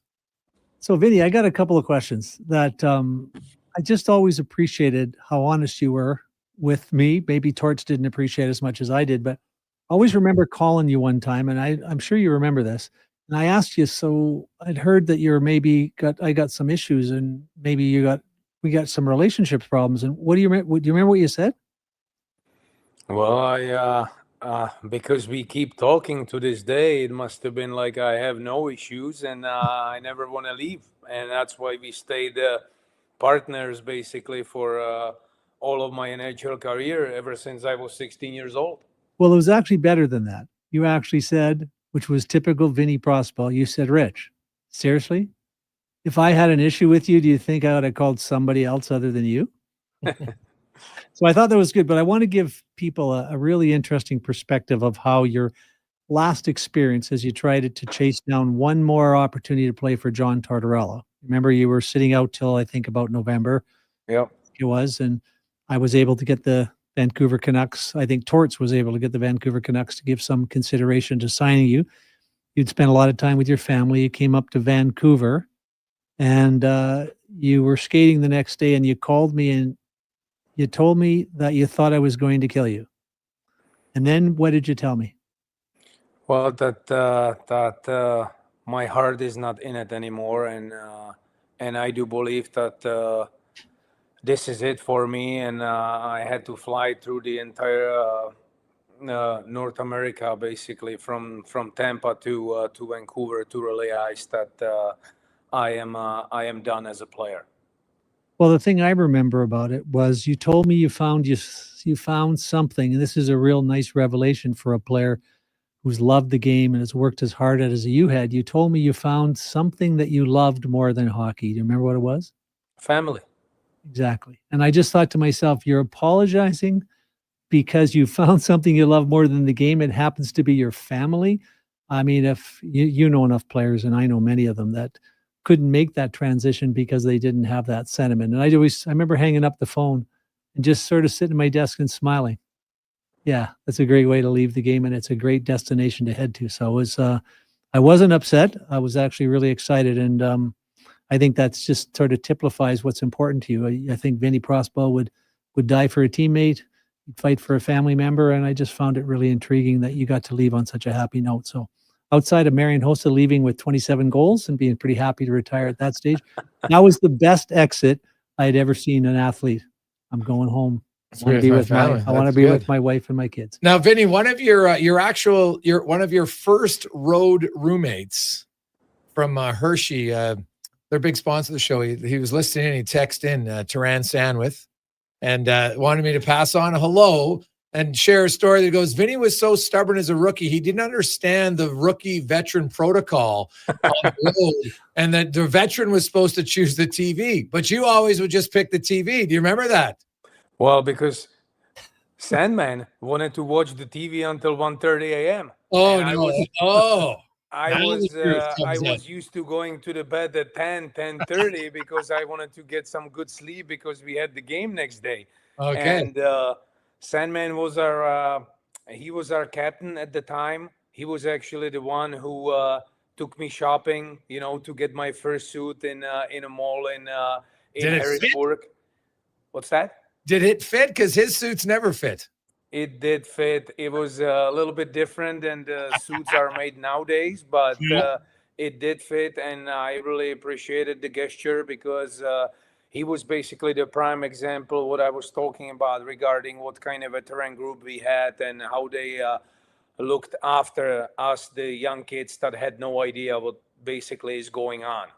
Okay, so you didn't appreciate it enough to give up the remote control. No, it sounds like that you were the mature one saying, "Hey, Captain, we got to go to bed here. Let's cut the TV off, right? Stop watching soap operas late at night." I can see that. That would make sense. Now, Vinny, you have, you could have retired, you could have went, stayed home, but you're chasing the coaching dream now. You're in Rochester. Give me your thoughts on what is it about coaching that intrigues you so much.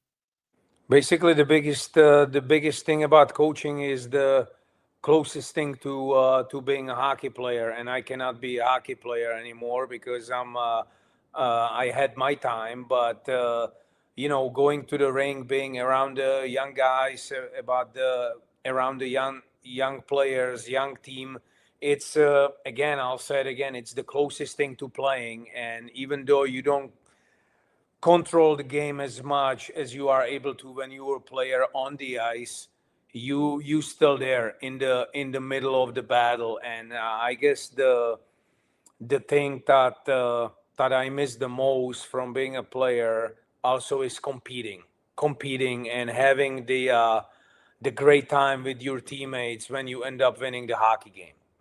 And obviously I played a lot of years in the NHL, so even though I'm in the American Hockey League, it's kind of like the circle of life, and hopefully one day I'll be able to return back to the NHL. That would be the dream. And you work, you're in Buffalo's organization. You got some young guys, Rosen, Noah Ostlund, Zach Jones, a few other young guys that, you can probably relate to having been there before, and just, share some stories with them. How do you connect with young players today? Do you talk a lot about what you went through and your experiences? Is that the easiest way to connect, or do you more so focus on theirs? Maybe one of the reasons why I got hired to be the assistant here in AHL with the Amerks is because I went through it 3.5 years. Because I came from Europe, because I did not know the language, I did not know the surroundings of the North Americans or the Canadians that basically grow up in this environment, and they just blend in when they're 20. I started playing in the AHL when I was 18 years old because the rule that is for the North American doesn't apply to the Europeans. And we have guys like that. We have Konsta Helenius that is 19 years old and already played a year in American Hockey League. We have Radim Mrtka right now, basically number 9 overall pick with the Sabres that is 18 years old and can play here for us and plays with the Amerks right now. So maybe that was one of the reasons why I got hired, because I'll be able to relate to these European young kids that are coming over and making the transition into North America to help them and maybe give them a little bit of the experience what I went through and how beneficial it was for me. Well, Vinny, great stuff, man. I've really enjoyed this interview. It's great hearing about your career and the path you took. It's a very unique path and one that ultimately, and I love your Golden Road analogy. When that golden train comes on, you got to be ready. You got to jump on it and take a chance. It's fantastic, and all the best in Rochester. Continued success. We really appreciate your time. Thanks for having me. I really appreciate it. Thank you, Rich, and thank you, Jason. Have a great time. Be well. Vinny, I hope to see you for some barbecue soon. That was fun. Oh, yeah. That was awesome. Smells great from the outside. Okay, talk to you later. Thanks, Vinny Prasso. Man, you can just tell, just listening to him, why he was beloved teammate. He's got a real good sense of humor, very open and honest, and he's a really good storyteller. Well, and he just loves life, whether he's in a role as a father, like he puts 1,000%, can't put 1,000, but 99.9% into everything he does, whether it's helping his kids as a coach or he's just an amazing guy. There's really, I think the funniest story was Vinny, that I didn't know if he wanted me to share so much or talked about it. He phoned me one year and he said, I got a problem. I said, well, okay. I fell in love. I really, really, really fell in love. And I'm going to marry her. I said, well, that's really good. So how long have you known her? 6 days. And he was unbelievable. He just, Vinny, he is so black and white. He found this woman. He loves her to death. I'm going to marry her. They've got 4 children now and they haven't missed a beat. And it was just, it's kind of typical of Vinny. He sort of scopes things out. He makes decisions. He knows what he wants. And, but more importantly, he follows through. And it was funny. It was like, so we're scrambling around trying to figure out how to get this young girl a visa in the 6 days we had before she jumped on a plane with him. And we got it figured out. It worked out okay. It did work out. Awesome stuff, Rich. Thanks so much for this. We appreciate it. We'll see you next Wednesday. Next week's going to be really exciting. You want to get everybody ready for it?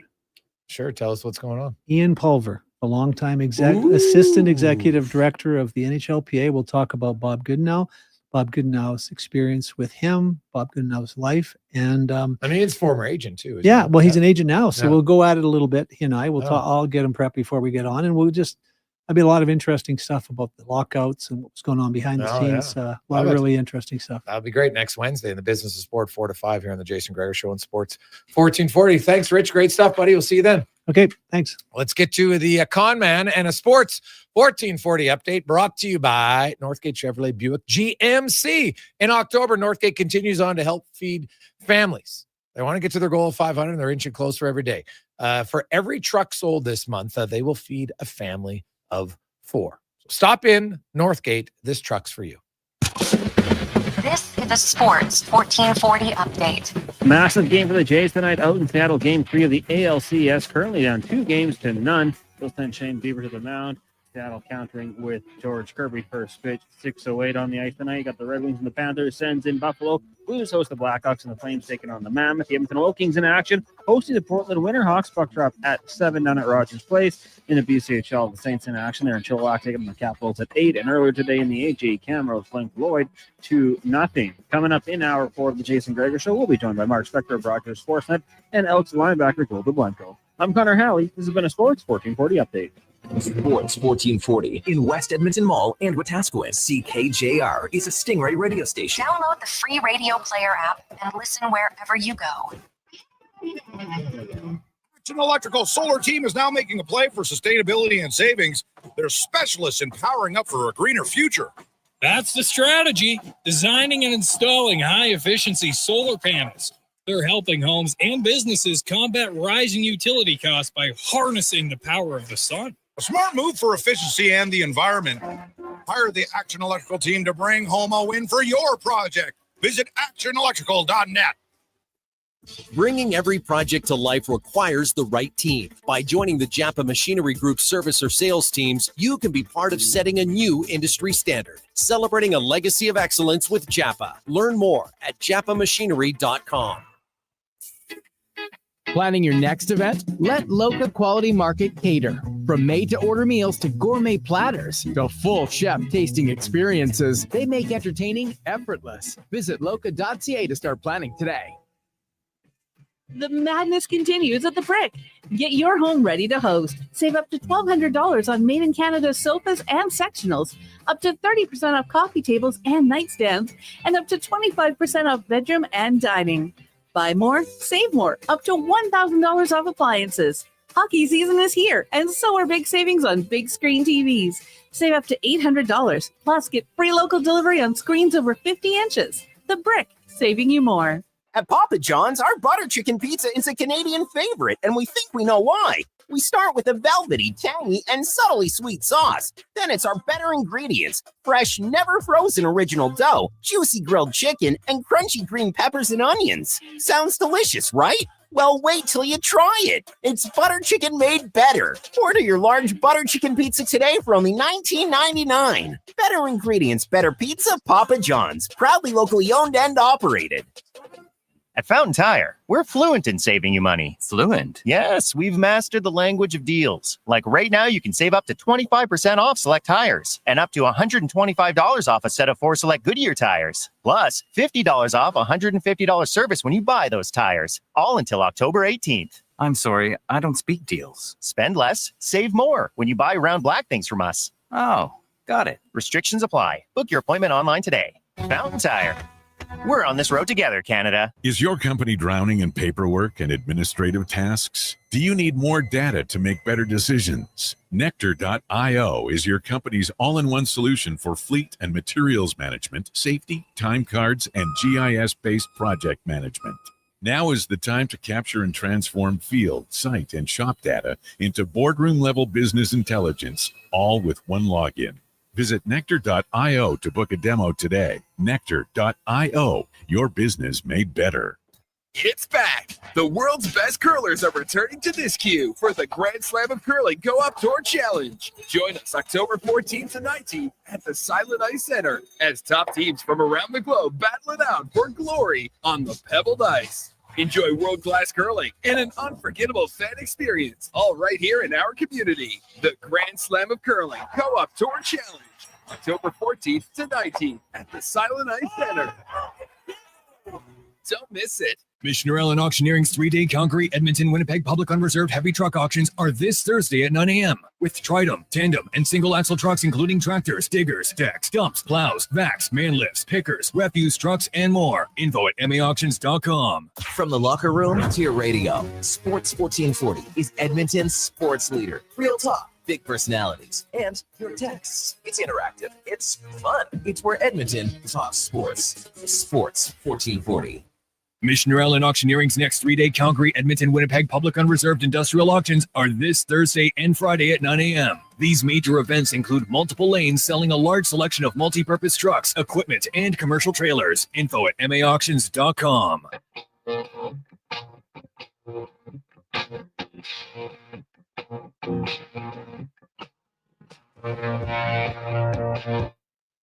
Portions of this hour brought to you by Elks Nation. Check out the new website, elksnation.ca. Articles, podcasts, and more breaking down the green and gold. The most in-depth EE football coverage online, elksnation.ca. The Jason Gregor Show, the best of Edmonton sports talk and beyond. This is Sports 1440. Presented by PlayAlberta.ca, Alberta's only regulated online gambling website.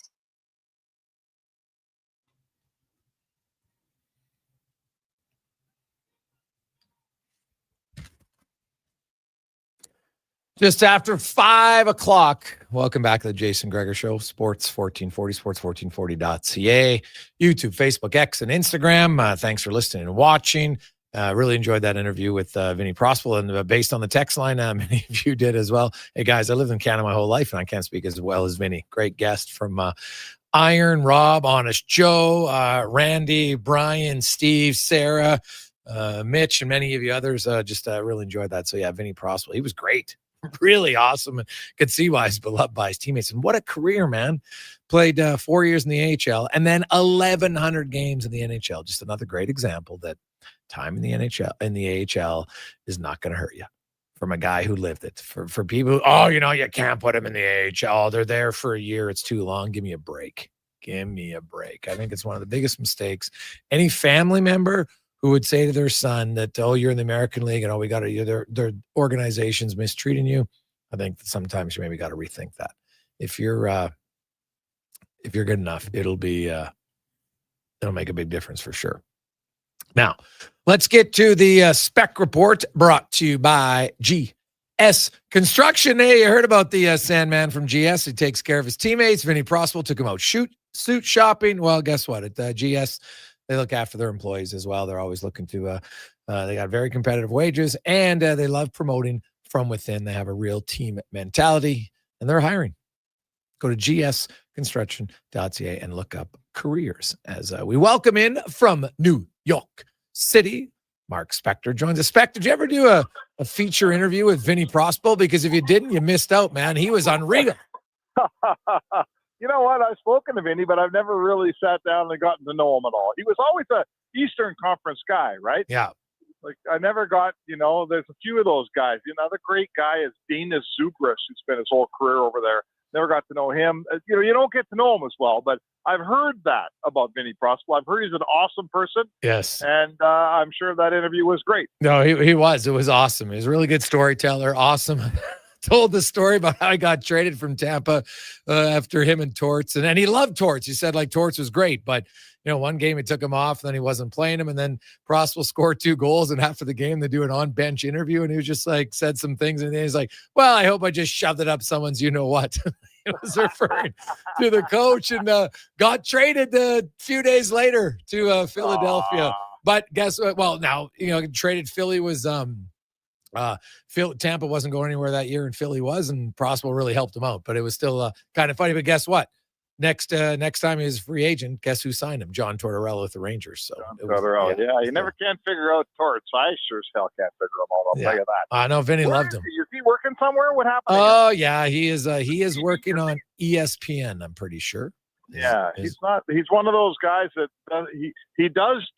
So okay, here's my Torts rant. Here's Torts, who always carves up the media, and the media doesn't know what they're doing, and the media did. I won't talk to the media when I lose, and the media is bad, and blah, blah, blah. So tell me what Torts does the minute he's out of work. Goes to the media. Goes to the media to earn a check, right? Yeah. But I'm not saying he's phony, but that's what he does every single time. So let's move on before I get sued. Spec, the Edmonton Oilers last night, it's 3 games into the season, and their goalie has stolen them 1 game already. Yeah, and, we kind of forget in the Calgary game how well he played, other than the one huge gaffe. And, I wrote the column on it saying it's great that you played well, but it's the gaffe that we're worried about. So he comes out in the Rangers. Rangers outplayed Edmonton last night. Oh, the yes. Rangers deserved that game. They were the better team. But Edmonton was able to play a game where they got a goal, and then they just defended. And they were able to play that because their goalie backed them up. They made a lot of, Ekholm blocked a couple of big shots. Henrique blocked a big shot. Nuge tipped a puck at the last second that was going to probably end up as a goal. And in the meantime, Skinner made all the saves he's supposed to make and a couple he shouldn't. And that's how good teams win games, man. And it starts with goaltending. If you don't have it, you don't win that game. And give Stu Skinner credit. He's played 2 games, and he's given this team, every minute except for about 3 seconds of good goaltending. That's a pretty good start for Skinner in a very important season for that goalie. Yeah, no, agree wholeheartedly. It was a really good game for him.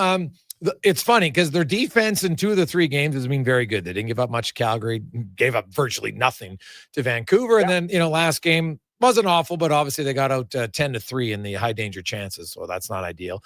But Spec, if they're through 3 games, if there's one area of concern, and it's probably not a grave concern because of who they have in the team, but 5-on-5 scoring has been the 3rd line, right? It was Philp one game, then he gets switched out, and now it's Trent Frederick. So Kapanen leads their team in 5-on-5 scoring with 2 assists, and Mangiapane scored the other goal when this on a line change, right? When he was coming out and McDavid was still on the ice.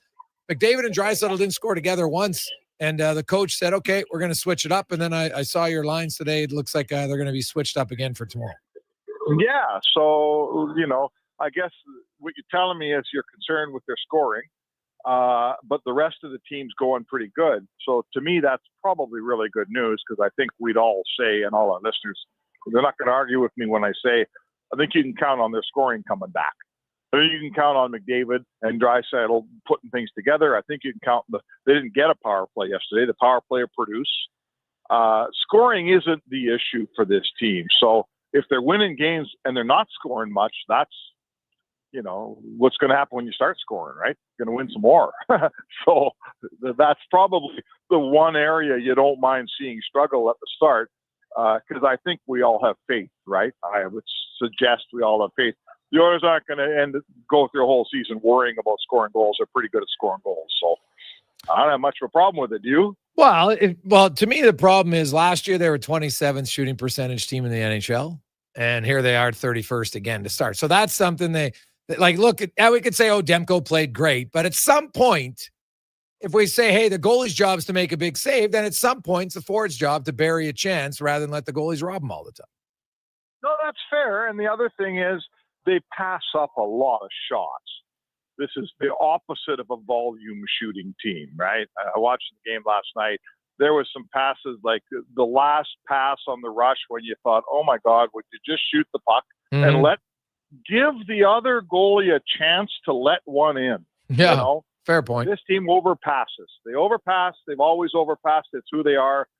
Love them or hate them or whatever, but that's what they do. And last night, I can think of one play where a puck found Draisaitl's stick and he's about 12 feet from the net and he passed it into the slot to nobody. And I'm telling you, I'd rather have my 50-goal scorer shoot from that spot instead of passing it to anybody, let alone passing it to nobody. So yes, they got to start to put some rubber at the net here. Like I say, give the other goalie a chance to let one in.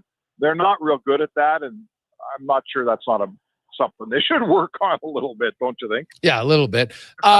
Jake Wallman, looking at the lines today, I know he rotated in a bit with Nurse, but then Stetcher seemed to take more of it. So what was said afterwards? Is he going to play tomorrow, or is he still a ways away? I have to say, in all honesty, I had to work the Board of Governors today, so I did not go to practice. Okay. I was at the Board of Governors meeting, but I listened to some of the audio, and I didn't get a clear answer if he's going to play tomorrow. They've been kind of stringing Wallman along here. Always going to play, always going to play, always going to play. Well, let's see if when the heck are you going to play, right? Yeah. So I don't know the answer, and I don't think anyone knows the answer. I haven't seen anyone tweeting they think he's going to play tomorrow. He did not practice today in the top six. He was like the seventh guy. So I guess that tells me he's probably not going to play tomorrow because there's no morning skate. Yeah. What did you come away from at the Board of Governors meetings today? It was a bit of a nothing burger. The one thing that interested me, I asked about Bettman and Jeff Jackson both about, like, you got the best player in the world, McDavid, and you got the best European player in the world in Draisaitl, and neither of those guys have got a game in Europe yet. What do you think about, do they ever get to be part of this global series? Does the Oilers ever go over there? Well, didn't Edmonton go in 2018 in New Jersey to Sweden? I think they did. Clefbaum's hometown, if I'm not mistaken. He was still around then. Well, I think anyhow, it's been a I'm while. not sure that we considered Draisaitl to be the best European player in the game back then, and I don't know where McDavid was in 18, but my point would be it's probably Edmonton's turn, and I frankly didn't get a great answer. Bettman said, yeah, I hear you, but we got nothing to announce yet. They got the World Cup set up for 2018. They're quite concerned. The word came out today that the rink in Milan, where they're going to play the Olympic tournament, like, they had a what they would like to do in those rinks, Jason, of course, is have a tournament before to test it out, right? Mm-hmm. It's a U20 tournament or something in there. Yeah. Well, they canceled that tournament or moved it because the rink's not ready. There is some grave concern that rink's not going to be ready for the Olympics. So that's a bit of a problem, I would say. Yeah, that seems to happen like every time, if I'm not mistaken. And it always seems to come down to the last minute for a lot of these, and not just for hockey, but for other venues at times, which, hey, Spec, my views on the Olympics. If you want to talk about the biggest waste corruption going, it's the Olympics. And how much, to me, you should have 4 locations. They rotate around, and that's it. We're not wasting billions and billions of different country, because you can look at all these places that have put it in, and then it just sits there and rots and no one uses it. It's such a waste. Yeah, I was in Greece where they built 2 or 3. Well, they built 2 baseball fields and 2 softball fields, and the only problem is Greeks don't play ball. Yeah. So 2 years later, all the stadiums have 8-foot-high weeds in them. Yeah. So you're right. It's a total waste of money.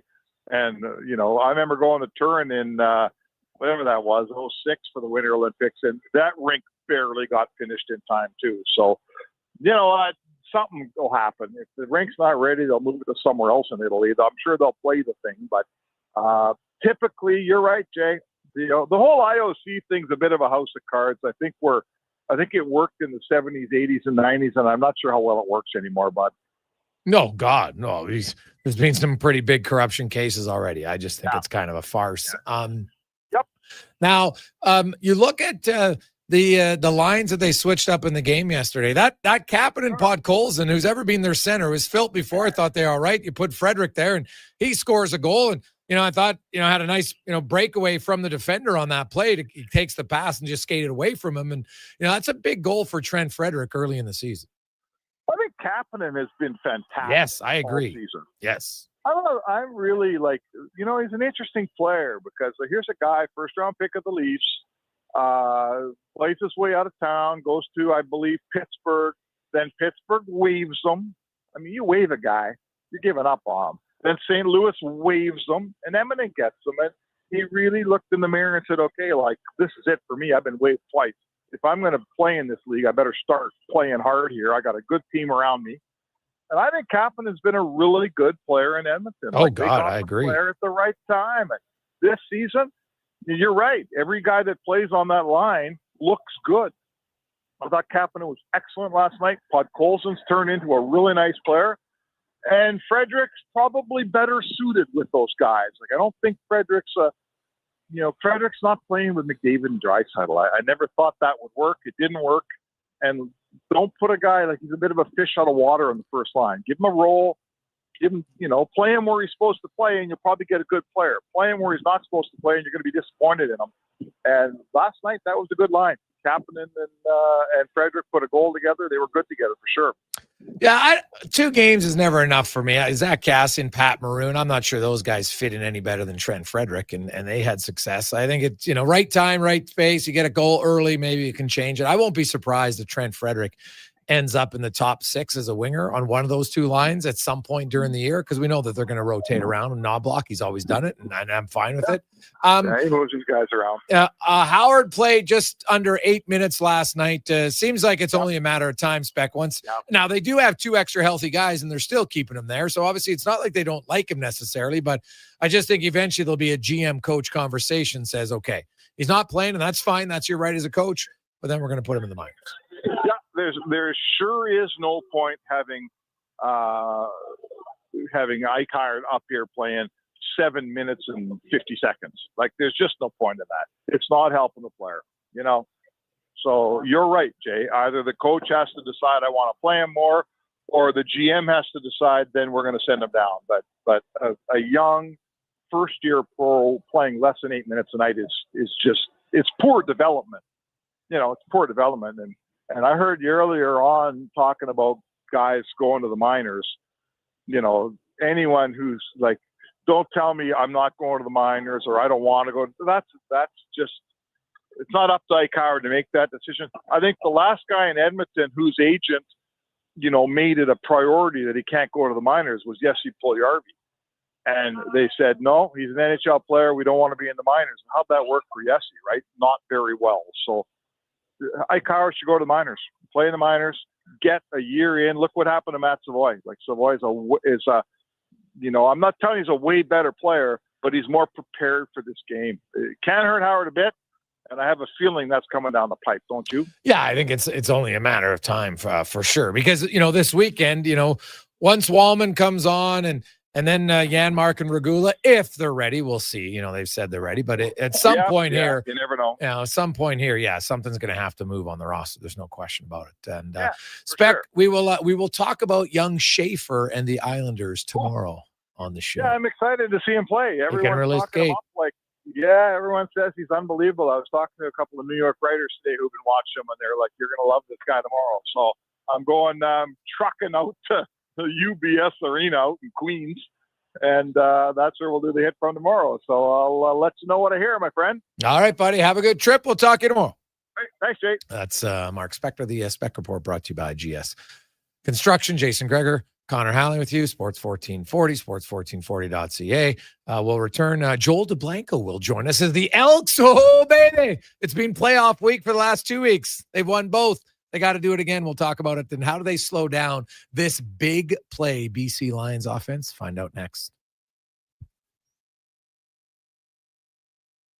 You got a go-to coffee spot, a trusted barber, even a lucky game day jersey. But when it's about looking your absolute best, there's only one name you need. Mr. Dirk. Family run since 1939, we're experts in crafting impeccable tailor-made suits and offering a wide variety of everyday styles. Pair that with personalized one-on-one fittings and the convenience of on-site tailoring. Mr. Dirk elevates your style game. Visit our Edmonton store or explore MrDirk.com. Score big on style with Mr. Dirk. Hi, Mike here from Northgate Chevrolet Buick GMC. I'm super excited to tell you today that we have fed over 250 families so far with our Feed 500 Families event. With that said, we are still short of our goal. We have decided to continue this on through to the end of October. With your help and your support, we can get this done. Please stop in and see us today, 13215 97th Street, or visit us online at northgategm.com. Carve out for a cause at the Jason Gregor Pizza Pig Out, presented by GS Construction. Thursday, November 6th at the Canadian Ice House, indulge in unlimited pizza from amazing local pizzerias while you help raise some dough for Kids Sport. Then vote for your favorite slice to help crown the People's Choice Award winners. Tickets to join Edmonton's biggest and best adult pizza party are just $30. Head to jasongregorpizzapigout.com for more details and to buy tickets. Is your company drowning in paperwork and administrative tasks? Do you need more data to make better decisions? Nectar.io is your company's all-in-one solution for fleet and materials management, safety, time cards, and GIS-based project management. Now is the time to capture and transform field, site, and shop data into boardroom-level business intelligence, all with one login. Visit Nectar.io to book a demo today. Nectar.io, your business made better. And now Action Electrical's testing team is on defense duty. They're the guardians of safety and compliance, a critical part of any lineup. Precisely. They perform rigorous safety and code compliance testing for commercial operations. Think of them as the referees, ensuring everything is up to standard before disaster strikes. Their preventative plays are legendary, spotting faults early. Hire the Action Electrical team to bring home a win for your project. Visit actionelectrical.net. Listen up, because you're not going to want to miss this. Right now is your chance to get in on Play Alberta's biggest offer ever. For a limited time only, new players can get up to a $1,000 casino bonus when they sign up. There's never been a better time to join the fun. Visit playalberta.ca today to get started with casino, sports, and lottery all in one app. Must be 18 plus to play. Remember, if you gamble, use your game sense. Game day sauce. Buddy, quit rolling up to the bar and looking like it's grade 9 grad and you're wearing your dad's old work suit. Do yourself a favor and call Game Day Suits. Game Day Suits is Alberta-based and makes fully customizable, made-to-order suits. Perfect for hockey teams, wedding parties, or even the office crew. Book your free consultation at GameDaySuits.ca. I'm rocking one right now. I look deadly. You know they can't see you, right? Okay, Mr. Announcer, you want to go, tough guy? Game Day Suits! The job isn't done until the last load is hauled, and having a semi-trailer out of commission is not an option. Whether replacing or adding to your convoy, Edmonton Trailer has a huge inventory of new and used semi-trailers, trusted by the gravel, logging, oil field, fluids, and freight industries. Find a trailer right for you online or at one of their 3 locations. For sales, service, parts, rental, and finance, when you're in it for the long haul, Edmonton Trailer. At Fountain Tire, get up to 25% off select tires, up to $125 off a set of 4 select Goodyear tires, and $50 off $150 service until October 18th. Restrictions apply. Book today. Fountain Tire. We're on this road together, Canada. At the Nissan All-In Clearout, there's nothing more chill than financing an award-winning Nissan for just 0%. Enjoy the soothing relaxation of zero stress, zero worries, zero indecision. During the Nissan All-In Clearout, get 0% financing plus up to $500 bonus on some of our best-selling models. You have 0 reasons to wait. Conditions apply. See your local Nissan dealer today. Visit your local Edmonton and area Nissan dealer for more information. At At Fountain Tire, get up to 25% off select tires, up to $125 off a set of 4 select Goodyear tires, and $50 off $150 service until October 18th. Restrictions apply. Book today. Fountain Tire. We're on this road together, Canada. Portions of this hour brought to you by UL. Get your power play amped up with UL, supplying the City of Champions and Alberta with quality electrical gear since 1975. UL.ca is your partner in power. The Jason Gregor Show, the best of Edmonton sports talk and beyond. This is Sports 1440. Presented by PlayAlberta.ca, Alberta's only regulated online gambling website.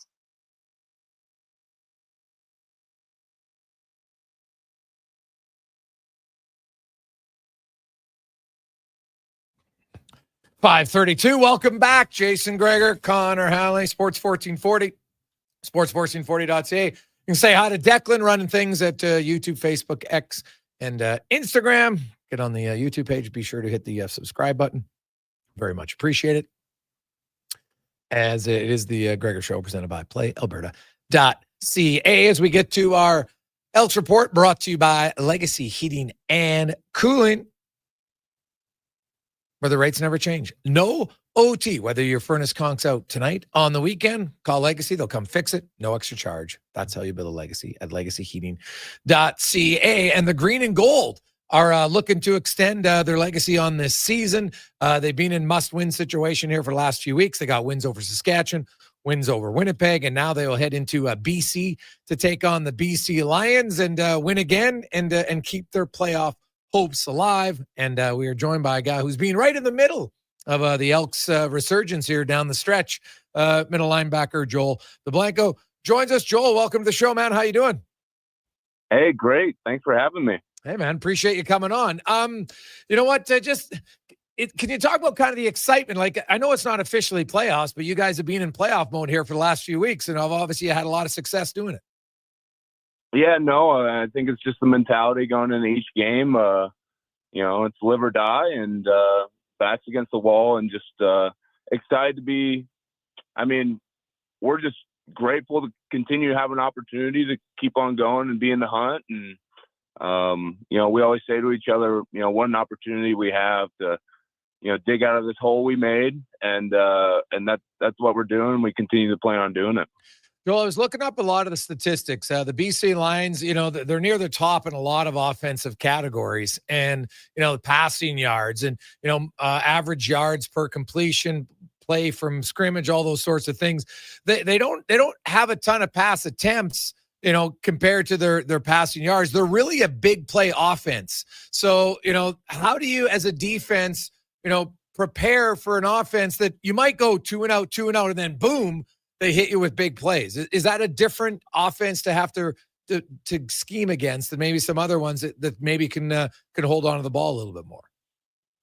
Well, I think it really goes off of Nathan Rourke. I mean, the guy's probably the best QB in the league right now and playing really high level football. And his ability to be able to extend plays, I think, is probably one of the most underrated things about his game. He's got a great arm talent and all that. And he just runs the offense very efficiently. And so we gotta make that guy uncomfortable. That was our game plan going into Winnipeg, and that's our game plan this week as well. So we're going to try to get him off his A game, and hopefully he'll throw us a couple. Is he harder to tackle than people think? Absolutely. It's actually kind of impressive when you are watching the film on him and all the tackles that he breaks, even straight up tackles in the backfield where he's looking down the field. He's just able to tuck the football or keep the football away and then kind of get this stiff arm to get a guy off. It takes 2 or 3 guys to tackle this guy. And especially when he's scrambling and going for extra yards, he's not going to slide. He's going to fight for the extra yards. And so we got to go into it knowing that he's not going to, some QBs you got to pull up on, right? He's not going to be one of them. So we're going to take advantage of that. Joel DeBlanco joins us. Joel, you got a guy like that on your own team in Justin Rankin, and he leads the CFL. He's got 12 carries of 20+ yards. Only one other guy even has more than 6, and that's Oliviera with 7. Like he is a big play guy. You go against him in practice. What is it about Rankin that impresses you most as a running back? I think Rank, he's just like such a complete package. Like he's got that breakaway speed. He's got the balance and able to make that jump cut or make a move and continue to keep his speed going. And a hard guy to bring down, never gives up on the play. I mean, you want to talk about another big play guy, you're absolutely right. Justin Rankin, he's one of the best football players in the CFL, and we're lucky to have him on our team. He's a baller, and it's a lot of fun. I mean, nothing gives the defense more life when, we're on the bench, making corrections, and then we just hear the crowd start roaring, and, we got Rank the Tank breaking another one. So it's a lot of fun to watch, and love his brand of football. And he's a weapon for us for sure. You mentioned that feeling on the sidelines. I want to go back to the third quarter last weekend against the Bombers. It's early in the third quarter.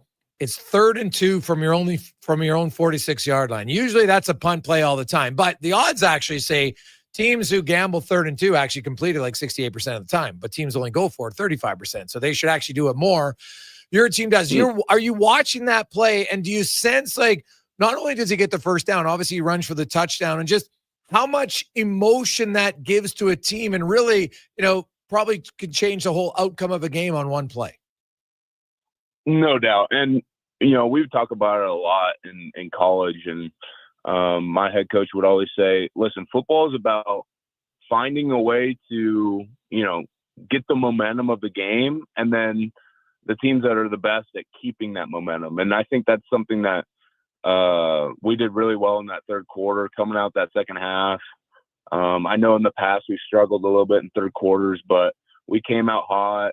The defense was playing well, a lot of 2-and-outs, and getting the offense back the ball. And that makes it tough on the other team when a lot of their game-changing players are on that offensive side of the ball, and when they don't have the ball in their hands and our offense is extending drives on a 3rd and 2 and making plays like that, you get all the excitement and the energy and in our stadium, and the fans get going.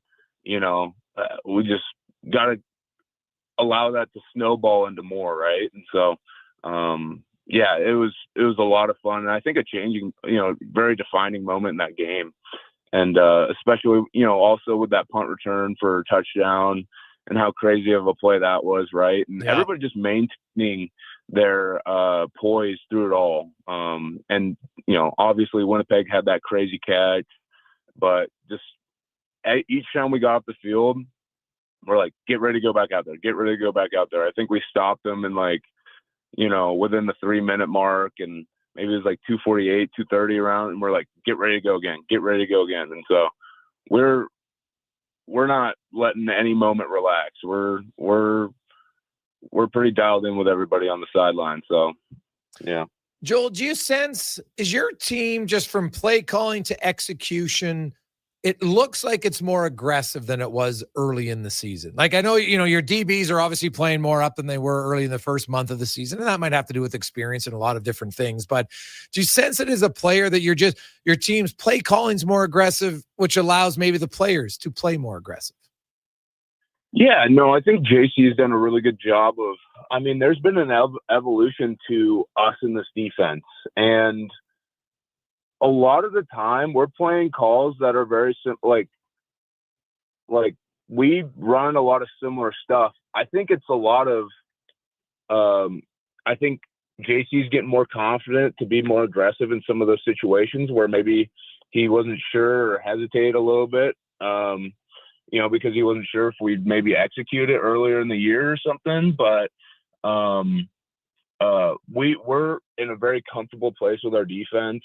And I think with us being comfortable with where we're at with the team and the defense, you see all the guys on that defensive side of the ball playing more confidently, faster. Sometimes it doesn't even have to be, scheming up some blitz or something like that, which we blitz a lot, but yeah, it's really doing our basic stuff, but doing it like playing it really fast and really confidently in it. And I think a lot of the time that's when you see like, oh, that like we're hunting right now. Yeah, we're hunting right now because we're not as worried. Like everyone knows what they're doing right now. We're trying to work and find ways to make it an advantage for us each and every play. So, but I would agree with you from that sense. Like JC's absolutely been, but I think there's a whole kind of overall thing that I think it's a testament to how well we've been doing on the defensive side of the ball as well. Well, it sounds like, Joel, that guys are more comfortable. They got more experience. The play has, in a weird way, when the play slows down, you can speed up because you see what's coming quicker. Absolutely. Yeah. And all credit to the coaching staff for preparing us and giving us good game plans and us knowing what the offense is going to run and being dialed up for that. And, just as the season's gone, continuing to have those conversations with, different guys in different positions and to where we're all talking and we're all on one page of like, hey, it's this situation, be ready for this. We're all helping each other out. So that just helps us play even faster. Yeah, well, it makes sense. Joel DeBlanco joins us. So, Joel, obviously you mentioned Rourke is a key part of that offense, and obviously you want to disrupt a quarterback all the time. You mentioned the fact you guys have blitzed more. Do you feel, because you've been blitzing, but also I found at times your defensive line has gotten infinitely more pressure in the last half of the season than they did early on, even sometimes just with a straight four-man front. And as a linebacker, how much does them getting more pressure change your job or make it easier? Yeah, well,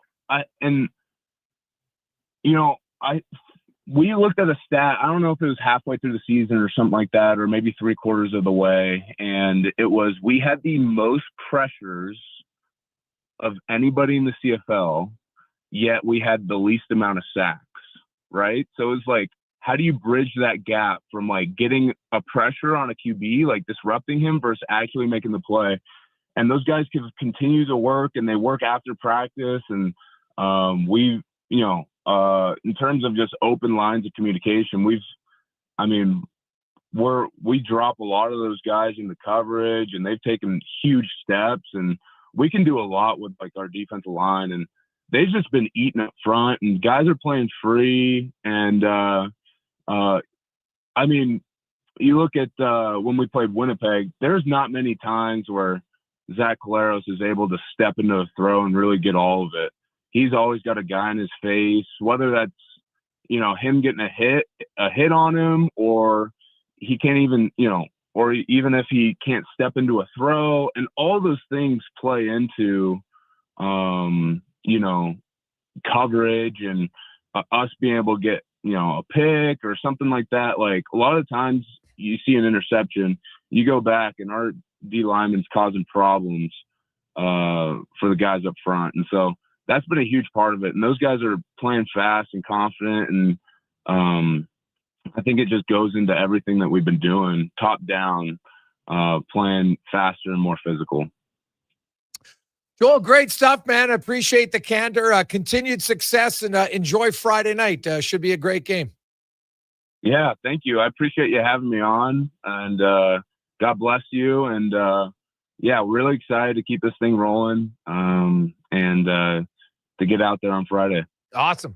Joel DeBlanco, linebacker for the Elks. Great rundown on the mindset of their team and where they're going and what they're looking at. So Friday night definitely will be a huge test. But you know what? Obviously the odds are not great, because even if they win out, if Winnipeg or Calgary wins one of their games this weekend, then they can't get in. But they've played very well, and this BC team has played very well, and now we'll see that what they're going to do against the BC Lions on Friday night. Very high explosive offense, But the Lions defense isn't that good. To me, the Elks want to win this game. Yes, your defense has to limit them, but I think it's unrealistic to think you're just going to slow down the BC Lions. You need to score offensively to match with them at times. So let's see it if they can do it, because or the Lions offense is the best in a lot of the categories. The Elks offense needs to get going a little bit outside of ranking. They need to get more passing touchdowns, need more passing yards. And you know what? I love the change in aggression play calling. That 3rd and 2, that was a game-changing call by the Elks. I thought that was great from the OC to the head coach. They say, you know, we got to go for it. And it worked. And, you know, I hope they have that same just throw everything down, let's go on Friday night. And I think they should, because other teams, they played very well here down the stretch. And regardless if they get in or not, like this team looks like they're trending in the right direction. A lot of the pieces will be returning next year. We'll take a quick break. We'll return on the Gregor Show presented by PlayAlberta.ca. The world's best curlers are returning to Nisku for the Grand Slam of Curling Co-op Tour Challenge. Join us October 14th to 19th at the Silent Ice Center as top teams from around the globe battle it out for glory on the pebbled ice. Enjoy world-class curling and an unforgettable fan experience, all right here in our community. The Grand Slam of Curling Co-op Tour Challenge, October 14th to 19th at the Silent Ice Center. Don't miss it. The job won't wait. Why should you? At AWS Welding Supplies and Repairs, conveniently located in Nisku, we've got everything you need to get it done. From product sales to servicing and calibrating machines, we're your one-stop shop. We're a proud, locally owned and operated business, committed to serving our community with a proven track record of customer service. Don't let a broken tool slow you down. We offer fast repairs and free same-day delivery of in-stock items to Leduc, Nisku, and South Edmonton. AWS Welding. We make it happen. Top quality flooring, locally owned, and Canadian products from Beaulieu. Yeah, that's CFI. CFI what? No, CFI, Custom Floors Inc. From free estimate to professional installation, contact Custom Floors Inc. at customfloorsinc.ca. The madness continues at the Brick. Get your home ready to host. Save up to $1,200 on made-in-Canada sofas and sectionals, up to 30% off coffee tables and nightstands, and up to 25% off bedroom and dining. Buy more, save more, up to $1,000 off appliances. Hockey season is here, and so are big savings on big screen TVs. Save up to $800, plus get free local delivery on screens over 50 inches. The Brick, saving you more. Monopoly Double Play is back at McDonald's. So let's practice winning. You just won 25 grand and go. Yes! I said 25 grand. That's what I'm talking about. Yeah! Much better. Okay, now you just won a brand new Chevrolet Corvette. I think she just fainted. Impressive. Feel like a winner on pack and in-app. Monopoly Double Play is back. While supplies last, 1 in 5 chances to win game piece prizes at outset. Chances to win draw prizes depend on number of entries in each draw. Cash prizes payable by e-transfer. See rules in-app. Hey everybody, it's Jason Strudley. How would you like to join me and the superstars of hockey on an exotic holiday? Join us on a 7-night cruise through the Mexican Riviera, leaving from Los Angeles and including Cabo, Mazatlan, Puerto Vallarta, and more. While we relax and cruise the tropical waters, you can attend an intimate meet and greet with legends like Bill Ranford, Fernando Pisani, Kelly Buckberger, Ron Lowe, Gene Principe, Jack Michaels, Louis DeBrusque, and more. There's still time to get in on every hockey fan's dream cruise. Book now and save $500 per couple. The Edmonton Hockey Legends Cruise. Price started at just $23.99. Part of the proceeds support the Ben Stelter Foundation and Kids with Cancer. Visit cast.tours/Edmonton. Call 1-833-347-7678. Call now to book and save $500 per cabin when you mention promo code Stingray Radio. That's cast.tours, 1-833-347-7678. Prostate cancer affects 1 in 6 men in Alberta, and this November we're fighting back. Every dollar raised fuels early detection and life-saving support. Donate today for the men in our province. Visit keepitinalberta.ca to start your fundraiser or donate today. Albertans celebrate a bounty of beautiful places to visit, boundless adventures to take, all in driving distance. And Sherwood Honda has the fuel-efficient vehicle that helps you go even further and appreciate more. Hybrid CRVs and Civics mean more thanks in your tanks, more great trips to be grateful for. And of course, Sherwood Honda is thankful for the chance to help you get there. It's a beautiful time of year, and it sure would be nice to hit the road with Sherwood Honda. Hot coffee, hotter takes, and the sports stories that matter. Check out Kevin Carrius weekday mornings from 7 to 11 on Edmonton's sports leader, Sports 1440. Be part of the conversation. 833-401-1440.